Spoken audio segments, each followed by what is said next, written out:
Hello दोस्तों, let's crack it की magazine analysis series में आप लोगों का स्वागत है। और योजना मासिक पत्रिका जुलाई 2022 की आप लोगों के सामने है। मार्केट जो वैल्यू है वो 22 रुपीज़ है और इसकी जो पीडीएफ है हिंदी और इंग्लिश दोनों तरीके की पीडीएफ आपको टेलीग्राम चैनल पर मिल जाएगी, जिसका लिंक मैंने आपको डिस्क्रिप्शन में दिया है, तो वहाँ से देख सकते हो। तो पीडीएफ वगैरह के चक्कर में ज़्यादा ना पड़े, एनालिसिस को देखें, काम खत्म करें, क्योंकि टॉपिक लिया गया है ट्राइबल्स इन इंडिया और क्वेश्चन का जो पोटेंशियल है उसको देखते हुए बेसिकली अगर हम देखें तो मेंस में ट्राइबल्स से रिलेटेड हार्डली एक क्वेश्चन निकल करके आएगा। तो उस चीज़ों के लिए हमें ये पूरी मैगजीन जो है वो देखनी पड़ेगी। मैगजीन के अंदर एडवर्टाइजमेंट्स को हटा करके लगभग 40 पेज के करीब यहाँ पर आते हैं निकल करके, और उनमें से कुछ चीज़ें काम की हैं, कुछ काम की नहीं है। जो काम की नहीं है उन्हीं को ही हटाने के लिए मैं आपको एनालिसिस करा रहा हूँ, वरना मैगजीन तो आप भी पढ़ लेते, ठीक है। तो ये चीज़ें जो हैं वो आपको देख करके चलनी है। अच्छा, ट्राइबल्स के बारे में आपको काफ़ी कुछ पता है, ओके। और वैसे जानेंगे क्या पॉलिसीज़ हैं, हेल्थ केयर चैलेंजेस किस तरीके के हैं, स्पेशली नॉर्थ ईस्टर्न एरिया में क्या सिचुएशन रहती है, और स्टेट रिलेटेड भी ट्राइबल्स ग्रुप्स की बात की गई, जैसे गुजरात की है या झारखंड की भी बात यहाँ पर की गई है, छत्तीसगढ़ की भी बात की गई है। तो उसमें भी देखेंगे कितना काम का है कितना काम का नहीं है, उस हिसाब से हम यहाँ पर आगे चढ़ेंगे। तो ये चीज़ें आपको यहाँ पर देखने के लिए मिलेंगी। ये आपकी इंडेक्स हो गई, इशू क्या क्या दिए गए हैं इसके अंदर, ये सब कवर किए जाएंगे। और इसके बाद जो अगला इशू आएगा अगस्त का, वो आपको मिलेगा कि लिटरेचर एंड आज़ादी के ऊपर आएगा, तो इसको भी देखेंगे। खैर अभी तो हम यहाँ पर इतना ही देखने की कोशिश करते हैं जितना यहाँ पर दिया गया है। तो चलो आगे चलो, और यहाँ पर एडिटोरियल आ जाता है सबसे पहले। और एडिटोरियल के अंदर में लिखा हुआ है कि ट्राइबल्स सस्टेनिंग द रूट्स। कहने का मतलब क्या है कि ट्राइबल कम्युनिटी इंडिया के अंदर आपको पता है उसकी नेचर भी डीप रूटेड है, इंडिजिनियस लाइवलीहुड होता है, ओरल ट्रेडिशन है, फोक कल्चर है, और मोस्टली जो है वो अपने लोगों तक ही कन्फाइंड यहाँ पर रहते हैं, आइसोलेटेड रहते हैं पूरी दुनिया से, और जिसकी वजह से जो है वो उनका सोशियो इकोनॉमिक डेवलपमेंट उतना ज़्यादा नहीं हो पाया है जितना ज़्यादा नॉन ट्राइबल पॉपुलेशन का हो पाया है। तो उन्हीं सब चीज़ों को इस मैगजीन के अंदर में डिस्कस किया गया है। जो वर्ड ट्राइब जो है वो ओरिजिनली ट्राइबस नाम के वर्ड से आया है, और जो ट्राइबस है ये लैटिन वर्ड है जिसका मतलब होता है द पुअर। तो ये जो है वो आपका इस तरीके से ट्राइब को यहाँ पर डिफाइन किया जाता था, लेकिन इसका जो बाद में मीनिंग है वो पूरी मासेस तक पहुँचाया गया, और इसका मीनिंग आज जो है वो लगभग चेंज किया गया है। इसके अलावा अगर हम देखें तो सिंपल एकदम रहते हैं, साथ ही साथ in the colonial ethnography and anthropology they for value invaluable heritage. Okay, तो इनकी जो हेरिटेज है वो हमारी कंट्री के लिए काफ़ी ज़रूरी है, इनवैल्यूएबल है, और साथ ही साथ इनका हिस्टोरिकल सिग्निफिकेंस भी है। इंडिया के जो फ्रीडम स्ट्रगल था उसमें भी इन्होंने पार्टिसिपेट किया, और सेल्फ लैंड कम्युनिटीज़ हैं, ऑटोनॉमी ऑफ गवर्नेंस देखने के लिए मिलती है इनकी टेरिटरी के अंदर। ये सब चीज़ें थोड़ी थोड़ी सी आपको देखनी है। ये एडिटोरियल है, यहाँ से क्वेश्चन निकलने की कोई चांसेस नहीं है, लेकिन फिर भी आपको पता होना चाहिए कि ये सब चीज़ें हैं। इसके अलावा स्वराज की स्पिरिट को इनके अंदर मतलब मौजूद थी। जैसे हम बात करते हैं इंडिपेंडेंस की, तो उसमें सब स्वराज का इंपॉर्टेंस रहता है। तो स्वराज में इनकी दो लाइनें यहाँ पर दी गई हैं। बेसिकली 36 गढ़ी के अंदर अगर आप देखें तो डाडारिया फोक सॉन्ग्स के अंदर ये दो लाइनें आपको यहाँ पर दी गई हैं। ये दो लाइनें लिखी हुई हैं, दिया मांगे बाती बाती मांगे तेल, सुराज लेबो अंग्रेज, कटका देवे जेल। ओके, तो इसका ये बेसिकली इनकी लाइन है। ओके, और इस लाइन का मतलब ये है कि हर एक लैंप को जो है वो बेसिकली बाती की ज़रूरत पड़ती है, और बाती को जो है वो तेल की ज़रूरत पड़ती है। और ब्रिटिशर्स इस बात को कान खोल करके सुन लें कि हम जो है वो स्वराज लेकर के ही रहेंगे, चाहे उसके लिए आप हमें कटका देवे जेल, कितनी बार भी जेल हमें यहाँ पर क्यों ना भेज दें। ओके, तो ये इसका मीनिंग भी यहाँ पर लिखा हुआ है इंग्लिश में। खैर ये सब चीज़ें चलती रहती हैं, याद करने की देख लेना की ज़रूरत वैसे पड़ेगी नहीं। ओके, बट कभी ट्राइबल्स का रोल आ गया इन द फ्रीडम मूवमेंट तो इससे बढ़िया आपके लिए कुछ भी नहीं रहेगा शुरू करने के लिए। ओके, तो ये चीज़ें थोड़ी सी इंपॉर्टेंट हो जाती हैं। ट्राइबल्स का अपना ऑर्गेनिक लाइफ स्टाइल होता है, अपने जो बिलीव्स होते हैं वो सब आपको देखने के लिए मिलेंगे। और challenge the modern way of reckless living and developmental need. लेकिन इन सब चीज़ों में जो मॉडर्न ट्रांजिशन देखने के लिए मिल रहा है उसकी वजह से इनका जो ये जीवन है वो भी थ्रेट में यहाँ पर आ चुका है। There sustainable living provide the lesson of the world. अभी इनके जो मेथड है रहने के जीने के वो सस्टेनेबल मेथड हैं, और आजकल अगर हम देखें तो सारी पॉलिसीज़ में सस्टेनेबिलिटी की बात करते हैं। तो जैसे बात करें क्लाइमेट चेंज की या एनवायरमेंटल इश्यूज़ की, तो ट्राइबल्स जो हैं वो इस तरीके का वे अपनाते हैं कि क्लाइमेट चेंज और एनवायरमेंटल इश्यूज़ का इम्पैक्ट उनके ऊपर ना पड़े। सस्टेनेबल वे ऑफ लिविंग उनका यहाँ पर होता है, और तो हमें वहाँ से कुछ सीखना चाहिए, और हम वही काम यहाँ पर कर रहे हैं। तो टाइम टू टाइम देखने के लिए मिलता है न्यूज़ के अंदर में भी कि ट्राइबल जो हैं उनको डिस्प्लेसमेंट झेलना पड़ता है या फिर वेरियस फैसिलिटीज़ जो हैं उनसे डेप्रीवेशन भी मिलता है। लाइक बहुत सारे डेवलपमेंट प्रोजेक्ट हैं, आपने डैम बनाना है, इंडस्ट्रियल ऑपरेशन है, तो उसके लिए उनको वहाँ से हटा दिया जाता है। This is called internal displacement. Okay, और साथ ही साथ डिफॉरेस्टेशन है या फिर और अगर आप देखें सोशल कंस्ट्रक्ट वगैरह है तो वो सब चीज़ें उनको उपलब्ध नहीं हो पाती हैं। The common expectation from them to follow the mainstream culture for their own growth hinders their with their belief। तो जो आजकल का बेसिकली मॉडर्नाइजेशन कहें या फिर ग्लोबलाइजेशन कहें, ओके, तो वो सब चीज़ें जो हैं वो इनके बिलीव्स हैं, प्रैक्टिसेस हैं, उनको हर्ट यहाँ पर कर रही हैं और साथ ही साथ इनकी जो स्पेशल आइडेंटिटी है उसको भी इरेज यहाँ पर कर रही हैं under pre established system. Therefore ये एक चैलेंजिंग सिचुएशन यहाँ पर हो गई है कि हम जो है वो इनकी जो यूनिक पोजीशन है सोसाइटी के अंदर उसको प्रिजर्व रखने की कोशिश करें। आर्टिकल 46 ऑफ द कॉन्स्टिट्यूशन भी ये कहता है कि स्टेट जो है वो पूरी कोशिश करेगा एजुकेशनली इकोनॉमिकली इंटरेस्ट को ध्यान में रखेगा, वीकर सेक्शन के of the people and in particular जो शेड्यूल्ड कास्ट और शेड्यूल्ड ट्राइब के लोग हैं उनको सोशल इनजस्टिस से बचाएगा, ऑल फॉर्म ऑफ एक्सप्लॉयटेशन से बचाने की कोशिश करेगा। तो ये भी लिखा हुआ। उसके अलावा आर्टिकल 15 है, 16 है या फिर ये एक्ट आपको मिल जाएगा that is called scheduled caste and scheduled tribe prevention of atrocities act. इसके अलावा और भी हैं लाइक फॉरेस्ट राइट एक्ट्स हैं। ओके, ये सब चीज़ें भी इसमें जो है वो मदद यहाँ पर जो है वो करती हैं। अभी पहला जो आर्टिकल है वो इसी चीज़ के ऊपर है कि क्या क्या पॉलिसीज़ हैं, तो डिटेल में देख लेंगे इन चीज़ों को। ओके, उसके बाद अगर हम बात करें तो अभी हाल ही में 15 नवंबर को जो ट्राइबल लीडर थे that is called Birsa Munda, उनकी जो बर्थ एनिवर्सरी थी उसको एज अ जनजातीय गौरव दिवस के रूप में अनाउंस यहाँ पर किया गया। तो ये अनाउंसमेंट इसीलिए किया गया ताकि जो ट्राइबल कम्युनिटी है या फिर ट्राइबल फ्रीडम फाइटर्स हैं उनका स्ट्रगल सेक्रीफाइस उनको ध्यान में रखा जा सके इंडिपेंडेंस मूवमेंट के अंदर। तो ये भी एक एग्जाम्पल के तौर पर अगर आ गया कि ट्राइबल्स का क्या योगदान था तो आप लिख सकते हो यहाँ पर। ओके, तो ये चीज़ें उभर करके आती हैं। इसके अलावा कंटेम्प्रेरी इंडिया के अंदर जो ट्राइबल कम्युनिटीज़ हैं वो education, sports, various art form in सब में अच्छा कर रही हैं और इंडिया की जो ये हेरिटेज कल्चर है उसको प्रोटेक्ट रखने में काफ़ी जो है वो मदद यहाँ पर कर रही हैं।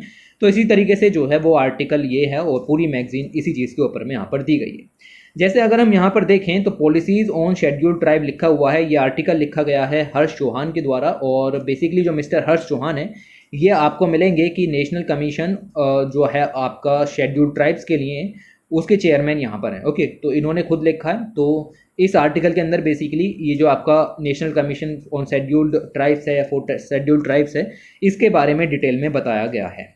तो चलो देख लेते हैं कि क्या क्या चीज़ें यहाँ पर दी गई हैं। ट्रेडिशनली अगर हम बात करें तो शेड्यूल्ड जो ट्राइब्स हैं उनको टोटल एटोनॉमी यहाँ पर मिलती थी गवर्नेंस में, उनके अफेयर्स में, वो अपना स्वायत्त जीवन यहाँ पर जीते थे। लेकिन जैसे ही ब्रिटिश राज आया तो ये सब चीज़ें डिसमेंटल यहाँ पर हो गई और डिसमेंटल होने के बाद ब्रिटिशर्स ने बहुत सारे लेजिस्लेशंस यहाँ पर लॉन्च किए ताकि उनके एंसेस्ट्रल राइट्स या फिर जो क्रिमिनलाइज्ड हैं उनको यहाँ पर बेसिकली मतलब ब्रिटिशर्स का मकसद यही था कि जो ये ट्राइबल एरियाज़ हैं इनको किसी तरीके से ऑक्यूपाई किया जाए और इनको कंट्रोल करने के लिए काम किया जाए और साथ ही साथ उनको क्रिमिनलाइजेशन भी उनका यहाँ पर जो है वो शुरू हो गया। तो ये सब चीज़ें ब्रिटिश शासन के दौरान में यहाँ पर शुरू हुई। तो कॉन्स्टिट्यूशन मेकर्स जो हैं उन्होंने कुछ स्पेसिफिक मेजर्स यहाँ पर अडोप्ट किए जो हिस्टोरिकल इंजस्टिस ब्रिटिशर्स ने यहाँ पर किया उनको थोड़ा सा ईज करने के लिए काम यहाँ पर किया गया। राइट्स ऑफ एसटीज़ को बचाने के लिए article 46 of the Indian constitution मैंने आपको यहाँ पर पढ़ करके सुनाया, यहाँ तक ये आर्टिकल जो है वो ख़त्म होता है और ये स्टेट की रेस्पॉन्सिबिलिटी बनती है डीपीएसपीज़ के अंदर में। आर्टिकल 15 है या फिर 16 है, ये भी किसी न किसी तरीके से गवर्नमेंट को एम्पावर करता है कि वो any special provision scheduled tribes की कम्युनिटीज़ के लिए जो है वो बना सकते हैं। इसके अलावा मैंने आपको ये भी बताया कि पार्लियामेंट ने scheduled caste and scheduled tribes prevention on atrocities act 1989 का भी बनाया है ताकि कोई भी ऑफेंस या एट्रोसिटीज़ अगर शेड्यूल्ड कास्ट शेड्यूल्ड ट्राइब के मेंबर के अगेंस्ट होती है उसको प्रिवेंट किया जा सके और जो विक्टिम है उसका रिहेबिलिटेशन का प्रोविजन भी यहाँ पर है। इसके अलावा forest right act that is called scheduled tribes and other traditional forest dwellers recognition of forest right act 2006 भी हमारे पास मौजूद है जो कि जो ट्राइबल्स हैं या शेड्यूल्ड ट्राइब के लोग हैं उनके कम्युनिटी और इंडिविजुअल राइट्स को मेंटेन करता है। ओके, तो फॉरेस्ट राइट्स को मेंटेन करने के लिए ये यहाँ पर एक्ट बनाया गया था। इसके अलावा it is important that constitutional rights जो शेड्यूल्ड ट्राइब्स को यहाँ पर दिए जाते हैं वो प्रोटेक्टेड रहें, और स्पेशल एम्फेसिस उनके ऊपर देने के लिए इसी पर्पज़ से आप देखेंगे कि जो कॉन्स्टिट्यूशन मेकर्स हैं उन्होंने national commission for scheduled tribes उसका भी गठन यहाँ पर किया, जिसकी ड्यूटी यही होगी कि इन ट्राइब्स को यहाँ पर सेव करने की कोशिश करें। बीच बीच में ये इमेजेस भी दी गई हैं, लाइक बिरसा मुंडा जी के बारे में बताया गया है, a peerless protagonist of tribal rights, he made the Munda people unite for the political emancipation and infused in them the spirit of nationalism। तो एज अ लीडर उभर करके आए, ट्राइबल लीडर के रूप में उभर करके आए, और इस तरीके से इन्होंने जो है वो यहाँ पर जो है वो मदद की। और यहाँ पर देखोगे कि SC/STs के लिए थिंक टैंक का काम यहाँ पर करता है NCST, ओके, और रेस्पॉन्सिबिलिटी है डिफरेंट इंस्टीट्यूशंस के साथ मिलकर के वेलफेयर के लिए काम यहाँ पर करेंगे। दिस इज पॉलिटिकल हिस्ट्री, तो ये चीज़ें आपको थोड़ी सी पता होनी चाहिए। आर्टिकल कौन सा है? 338A of the Indian constitution. कौन सी बॉडी है? कॉन्स्टिट्यूशनल बॉडी है, क्योंकि कॉन्स्टिट्यूशनली मैंडेटेड है। एक चेयरपर्सन होता है, एक वाइस चेयरपर्सन होता है, और 3 मेंबर्स होते हैं जिनको प्रेसिडेंट ऑफ इंडिया अपॉइंट करता है। परमानेंट सेक्रेटेरिएट जो है वो न्यू दिल्ली के अंदर है, और 6 regional office across the country हैं। पावर सिविल कोर्ट की तरह यहाँ पर मिल जाएंगे। एक tribal person usually is not a हितग्राही, मतलब ट्राइबल पर्सन की विशेषताएं आपको बताई गई हैं। ये थोड़ा सा पैसेज इंपॉर्टेंट हो जाता है, ऊपर तो फैक्ट दिए गए हैं, कहीं से भी रट लो, पॉलिटी पढ़ लोगे वहाँ से रट जाएंगे, लेकिन ये जो पैसेज है ये आपको नहीं मिलेगा। ट्राइबल पर्सन की क्वालिटी के बारे में बात करते हैं आगे, तो एक tribal person is usually not a हितग्राही, मतलब वो सिर्फ अपने बारे में नहीं सोचता, यानी कि सेल्फ सेंटर्ड नहीं होता, यानी कि इंडिविजुअलिस्टिक वन नहीं होता। वो जनरली अपारमार्थी यानी कि अल्ट्रुइस्ट होता है, सभी का भला चाहने वाला होता है। उसकी प्रायोरिटीज जो हैं वो पूरी कम्युनिटीज के लिए होती है, अपने इंडिविजुअल गेन के लिए यहाँ पर नहीं होती। तो याद रखना, a tribal person is usually not a हितग्राही, इट इज अल्ट्रुइस्ट, ओके। तो ये चीज़ें ध्यान रखना है। The community is a repository of knowledge, पूरी कम्युनिटी के पास अपनी खुद की नॉलेज होती है, खुद के रिसोर्सेज होते हैं, और their vulnerability is the result of the apathy of other communities towards them. तो ये चीज़ें आपको थोड़ी सी ध्यान में रखनी है कि हितग्राही और ये अपारमार्थी जो है ये कंसेप्ट निकल करके यहाँ पर आता है। द इश्यूज ऑफ जनजाति अर्थात ट्राइबल कम्युनिटीज़ के जो इश्यूज हैं इंडिया के अंदर वो यूनिक है नेचर के अंदर। इनका अपना जो डिस्टिंक्ट कल्चरल पैटर्न है, अपनी खुद की वैल्यू सिस्टम है अक्रॉस द डिफरेंट रीजन्स। इसके साथ साथ इनके लिए जो है वो अलग तरीके की डेवलपमेंटल अप्रोच को फॉलो करना पड़ेगा ताकि इकोलॉजिकल बैलेंस यहाँ पर बना रहे along with the economic development. ये तीनों चीज़ें जो हैं वो साथ में मिलकर के कंसेप्ट बनाती हैं, that is called sustainable development. Sustainable development जो टर्म निकल करके आ रही है, लाइक पूरे इंटरनेशनल लेवल पर 2015 में रिकॉग्नाइज की गई। तो सस्टेनेबल डेवलपमेंट के अंदर हम 3 चीज़ों की बात यहाँ पर करते हैं। पहला, डेवलपमेंटल अप्रोच, डेवलपमेंट तो होना ही चाहिए, उसके अलावा इकोलॉजिकल बैलेंस, और इसके अलावा इकोनॉमिक डेवलपमेंट।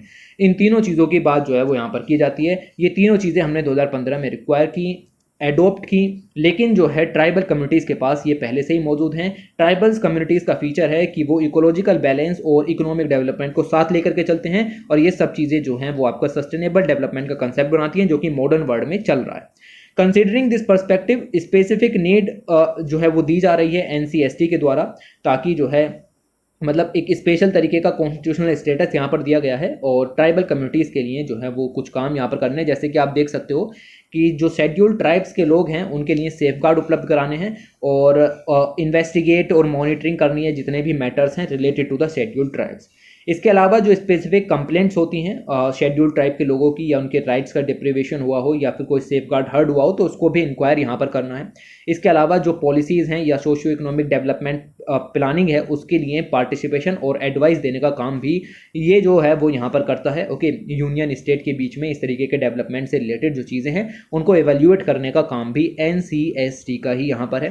तो ये पॉलिटी में साफ साफ दिया गया है, लक्ष्मीकांत उठा के देखोगे तो वो चीज़ें मिलेंगी। तो ये कोर चीज़ें हैं, ये सब चीज़ें याद रखो। और रिपोर्ट्स बनानी है, ऐसी रिकमेंडेशंस देनी है यूनियन को, स्टेट्स को, ताकि उनका इफेक्टिव इंप्लीमेंटेशन हो सके और राइट्स सेफ गार्ड रह सकें, एक तरीके से वेलफेयर और सोशियो इकोनॉमिक डेवलपमेंट हो सके। उसके अलावा to discharge other such functions in relation to the protection, welfare and development. तो एडवांसमेंट करना है सोसाइटी का, प्रोटेक्शन, वेलफेयर और डेवलपमेंट भी लेकर के चलना है।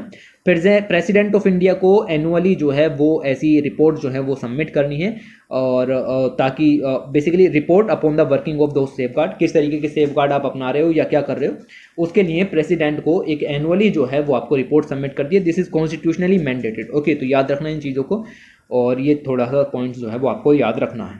While investigating the matter referring to the subclause A or inquiring into the complaints referred to the subclause B of clause 5, the commission has all the power of civil court। ये मैं आपको बता चुका हूँ, कमीशन के पास civil court की power यहाँ पर होती है। And in particular it in the respect of following matters namely, देखो क्या कर सकता है सिविल कोर्ट की पावर के हिसाब से, समन कर सकता है और एनफोर्स कर सकता है the attendance of any person from any part of India. India के किसी भी पार्ट से किसी भी पर्सन को बुलाया जा सकता है, उसको समन किया जा सकता है, उसको एनफोर्स किया जा सकता है और उसको एग्जामिन भी किया जा सकता है। तो ये जो है वो ट्राइबल कम्युनिटीज़ के राइट्स को सेफगार्ड करने के लिए सिविल कोर्ट की पावर जो national commission for scheduled tribes के पास में है, उसका एक चरण आपको यहाँ पर मिलेगा। इसके अलावा कोई भी डॉक्यूमेंट्स उसकी रिक्वायरमेंट हो सकती है, डिस्कवरी की जा सकती है और प्रोडक्शन भी किया जा सकता है किसी भी डॉक्यूमेंट का, एविडेंस ऑन एफिडेविट्स को रिसीव किया जा सकता है। ये सब सिविल कोर्ट्स की पावर आपको यहाँ पर देखने के लिए मिलेंगी। किसी भी पब्लिक रिकॉर्ड को किया जा सकता है। उसके अलावा आपको मिलेगा कि कॉपी जो है वो भी निकलवाई जा सकती है किसी भी कोर्ट या ऑफिस से। इशूइंग समन्स इशू किए जा सकते हैं, कम्युनिकेशंस इशू किए जा सकते हैं विटनेसेस डॉक्यूमेंट्स वगैरह के लिए। एनी अदर मैटर जो कि प्रेसिडेंट जो है वो रूल से डिटरमाइन करेगा। तो ये पॉइंट आपको यहाँ पर याद रखना है कि प्रेसिडेंट जो है उसके पास इससे रिलेटेड ज़्यादा पावर्स हैं। और इसी के साथ साथ अगर हम देखें, in accordance with the clause 9 of article 338A of the constitution, union और every state government shall consult the commission on all major policy matters affecting the scheduled tribe. Scheduled tribe से रिलेटेड कोई भी policy matter है उसके ऊपर state governments और union को जो है वो कंसल्टेशन लेनी ही पड़ेगी कमीशन से। तो ये चीज़ें भी 338A ऑफ द कॉन्स्टिट्यूशन लिखी हुई हैं। इसके अलावा NCST ने ऐसे 10 एरियाज़ आइडेंटिफाई किए हैं जिसमें पॉलिसी इम्प्लीमेंटेशन की ज़रूरत है, यानी कि उसमें जो कंसर्न्स हैं उनको ख़त्म करने की ज़रूरत है, स्पेशली ट्राइबल कम्युनिटीज़ के लिए। जैसे कि फॉरेस्ट राइट्स एक्ट है, ओके, जो मैंने 2006 का बताया। फॉरेस्ट राइट एक्ट के अंदर कम्युनिटी फॉरेस्ट राइट आ जाते हैं, या फिर panchayat extension of services scheduled areas act आ जाता है। या दूसरी चीज़ है R&R, मतलब R&R मतलब ये होगा आपका रिहेबिलिटेशन एंड रीसेटलमेंट। ओके, तो ये चीज़ें आपको ध्यान में रखनी है। इसके अलावा माइनिंग रिलेटेड इश्यूज आ जाते हैं, जैसे डिस्ट्रिक्ट जो मिनरल फाउंडेशंस है वो आ जाती हैं, ओके, या फिर mines and minerals development regulations आ जाती हैं। कुछ फाइनेंशियल इश्यूज हो सकते हैं, इम्प्लीमेंटेशन से रिलेटेड हो सकते हैं, या एट्रोसिटीज़ हो सकती हैं, ग्रीवेंसेज हो सकते हैं, इंक्लूजन एंड एक्सक्लूजन हो सकता है, हेल्थ एंड न्यूट्रिशन है। तो ये कुछ इंप्लीमेंटेशन एरियाज हैं जिन पर ध्यान देने की ज़रूरत है। एजुकेशन स्पेशल एरिया हो गया। इसके अलावा लीगल एंड कॉन्स्टिट्यूशनल इश्यूज भी हैं, शेड्यूल्ड ट्राइबल कंपोनेंट्स भी हैं वेलफेयर स्कीम के। तो इन सब चीज़ों पर ध्यान देने की ज़रूरत जो है वो यहाँ पर आपको पड़ेगी। इसके अलावा कमीशन जो है वो as a grievance redressal and planning mechanism के रूप में भी यहाँ पर वर्क करता है, क्योंकि NCST एक कॉन्स्टिट्यूशनल बॉडी है। तो इसका एक इम्पोर्टेंट रोल है कि STs के लिए एडवांसमेंट और राइट्स को सिक्योर करने का वर्क करे। और इसी के अलावा अगर हम देखें तो it receives A number of representation from the individuals. इसके अंदर जो स्टेक होल्डर्स इन्वॉल्व हैं उसमें इंडिविजुअल्स आते हैं, सिविल सोसाइटीज़ हैं, NGOs आ जाते हैं, रिगार्डिंग जो भी इनजस्टिस यहाँ पर हो रहा है बिलोंगिंग टू द STs उनको ख़त्म करने के लिए लोग साथ में मिलकर के काम करते हैं। प्रिंट मीडिया है, इलेक्ट्रॉनिक मीडिया है, जो भी इश्यूज़ यहाँ पर हाईलाइट करती है रिलेटेड टू द एट्रोसिटीज़ या एक्सप्लॉयटेशन या सोशल इनजस्टिस जो भी ट्राइबल्स के साथ में यहाँ पर हो रहा है, तो उन सभी मैटर्स को जैसे ही कमीशन की अटेंशन में वो आते हैं तो एकदम से जो है वो जस्टिस प्रोवाइड कराने की बात यहाँ पर की जाती है belonging to the ST community.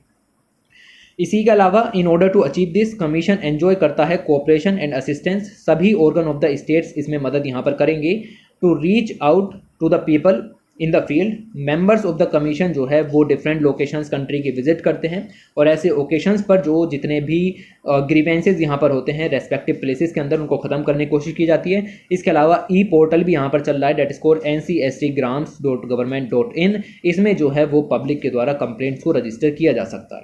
Planning and effective implementation भी ज़रूरी है। जितनी भी स्कीम्स हैं उन सब का इफेक्टिव डेवलपमेंट होना चाहिए। स्कीम्स वगैरह भी सब देखेंगे भाई, पूरी बड़ी मैगजीन है, आराम से चीज़ें चलेंगी, तो देखते रहो, बस सुनते रहो इसको ध्यान से, ओके। तो कमीशन जो है वो बेसिकली कमिटेड है कि जितने भी प्लानिंग प्रोसेस हैं वो पूरी रेस्पॉन्सिबिलिटी के साथ हों और कॉन्स्टिट्यूशन ऑफ इंडिया के हिसाब से यहाँ पर जो है वो चीज़ें होनी चाहिए। बहुत सारी स्टडीज़ जो हैं वो यहाँ पर कंडक्ट की गई हैं एंथ्रोपोलॉजिस्ट के द्वारा, जिन्होंने इस बात को प्रकाश में लेकर के आए हैं कि जो ट्राइबल कम्युनिटीज़ हैं in the backdrop of the process of acculturation, modernisation and globalisation, very very important term. बहुत सारे एंथ्रोपोलॉजिस्ट ने स्टडी किया, उन्होंने कहा है कि ग्लोबलाइजेशन की वजह से या मॉडर्नाइजेशन की वजह से या एक्कल्चरेशन की वजह से जो ट्राइबल कम्युनिटीज़ हैं उनको काफ़ी जो नुकसान है वो यहाँ पर हो रहा है। उनके जो बेसिक प्रिंसिपल्स हैं वो यहाँ पर बेसिकली डाइल्यूट हो रहे हैं। ओके, और उनके जो लाइफ स्टाइल है वो भी यहाँ पर चेंज जो है वो हो रही है। देखो ये टर्म्स जो हैं वो तीनों याद रखना। ओके, ये तीनों टर्म्स इंपॉर्टेंट है। ग्लोबलाइजेशन आप समझते हैं, मॉडर्नाइजेशन आप समझते हैं, और एक्कल्चरेशन जो है वो बेसिकली ये होता है कि एक दूसरी कल्चर को आप मर्ज कर देते हो किसी और कल्चर के अंदर। और जो दूसरी, देखो मान लो ट्राइबल्स की कल्चर ए है, वन है, और दूसरी कल्चर जो है वो कल्चर टू है, तो आप ए को दो के साथ मिक्स कर देते हो और दूसरी जो कल्चर यहाँ पर होती है, ठीक है, जो जो बेसिकली आप देखो कि पर्टिकुलर ट्राइबल की कल्चर नहीं है तो वो डोमिनेंट होती है। ओके, तो डोमिनेंट होने का मतलब है कि कल्चर टू जो है वो हावी हो जाएगी कल्चर एक पर, और जब कल्चर एक पर वो हावी हो जाएगी तो समझो कि कल्चर एक की जो अपनी यूनिक प्रैक्टिसेस हैं वो धीरे धीरे समाप्त होने लगेंगी। This process is called acculturation. Okay, तो ये आपको थोड़ा सा पता होना चाहिए था। ट्राइबल कम्युनिटीज़ के फीचर्स जो हैं वो आपसे पूछे जा सकते हैं। What are the basic principles of life and culture of tribal communities in India, इनको आपको थोड़ा सा डिस्कस करने के लिए आ सकता है। मेंस का सिंपल पॉइंट है, तो याद रखना कि नेचर की आइडेंटिफिकेशन इनको आती है, इनको पता है कि कैसे नेचर है या बॉडी माइंड एंड स्पिरिट, इनकी इनसेपरेबिलिटी को मेंटेन रखना है। मतलब इनको यहाँ पर जो है वो बेसिकली सेपरेट नहीं करना है, ये सब चीज़ें मर्ज होनी चाहिए। ये सब चीज़ें जो हैं वो आपको देखने के लिए मिलेगा कि सब फ्यूज़ होना चाहिए बेसिकली जब आप जो है वो अपनी लाइफ को यहाँ पर जी रहे हैं। इसके साथ साथ को एग्जिस्टेंस की बात की है। एमिटी और एम्पैथी बहुत ही ज़रूरी है अदर लिविंग बीइंग के साथ, तो एम्पैथी और एमिटी भी काफ़ी इंपॉर्टेंट हो जाती है।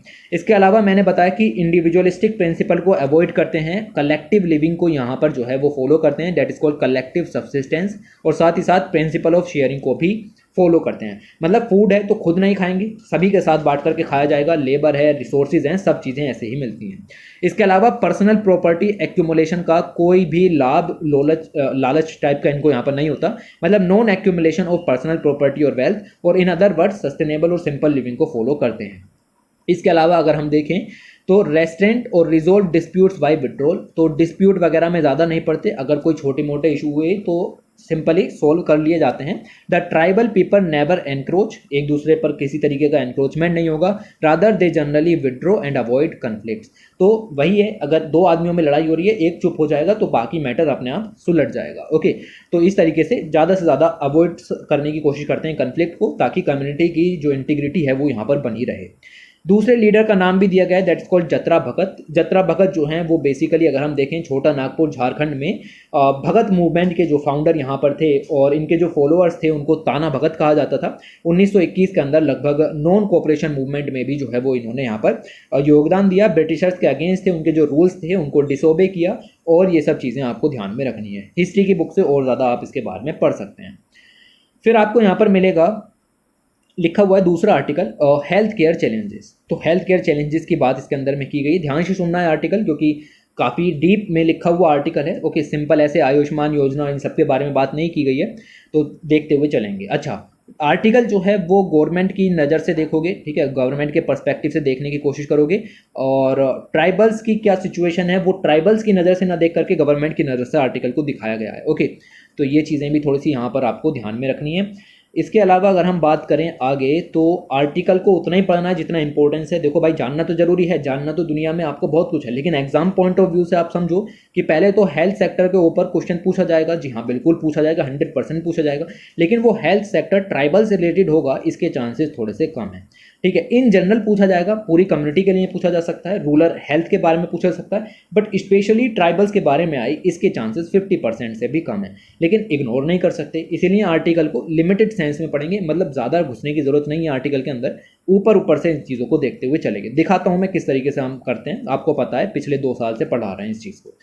इंडिया के अंदर देखें तो region to region tribal communities यहाँ पर चेंज होती रहती हैं। ओके, और आपको मिलेगा कि जब ट्राइबल कम्युनिटीज़ चेंज हो रही हैं लगातार, तो चैलेंजेस भी अलग अलग यहाँ पर देखने के लिए मिलते हैं, और जो हेल्थ केयर सर्विसेज हैं उनको पहुँचाने में भी चैलेंजेस देखने के लिए मिलते हैं, और साथ ही साथ जो डिजीज सेंट्रिक हेल्थ केयर है उससे हम इंटीग्रेटेड अप्रोच की तरफ जाने की ज़रूरत है, ताकि ट्राइबल हेल्थ का जो पीपल है उनकी हेल्थ और डेवलपमेंट को ध्यान में रखा जा सके।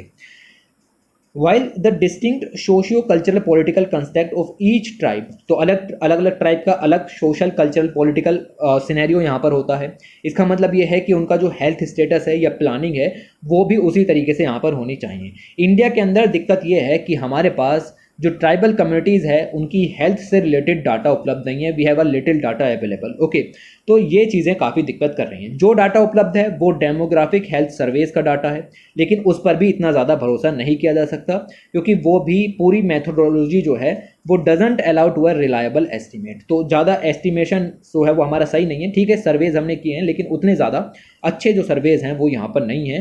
रूटीन हेल्थ इंफॉर्मेशन सिस्टम्स की ज़रूरत यहाँ पर पड़ेगी, लेकिन उन्होंने भी ट्राइबल आइडेंटिटीज़ के लिए कोई अच्छा डाटा जो है वो कैप्चर यहाँ पर नहीं किया है। तो कुल बला के बात यह है कि चुनौती क्या है, हेल्थ सेक्टर के अंदर डाटा अवेलेबल नहीं हो पा रहा किसी भी तरीके से। जो ट्राइबल कम्युनिटीज़ है उनकी हेल्थ कंडीशंस क्या हैं उसके लिए इजी डाटा उपलब्ध यहाँ पर नहीं है जिस पर हम पूरी तरीके से ट्रस्ट यहाँ पर कर सकें। और ये सब चीज़ें तभी मतलब अगर ये चीज़ें मिल गई तो फिर हम सर्विस यूटिलाइजेशन कर पाएंगे, प्रोग्राम इंप्लीमेंटेशन कर पाएंगे। ये चीज़ें तब जा कर के अवेलेबल यहाँ पर होंगी। ट्राइबल्स का स्टेटस जानना काफ़ी ज़्यादा ज़रूरी है और ये चीज़ें तभी आगे जा कर के वर्क करेंगी।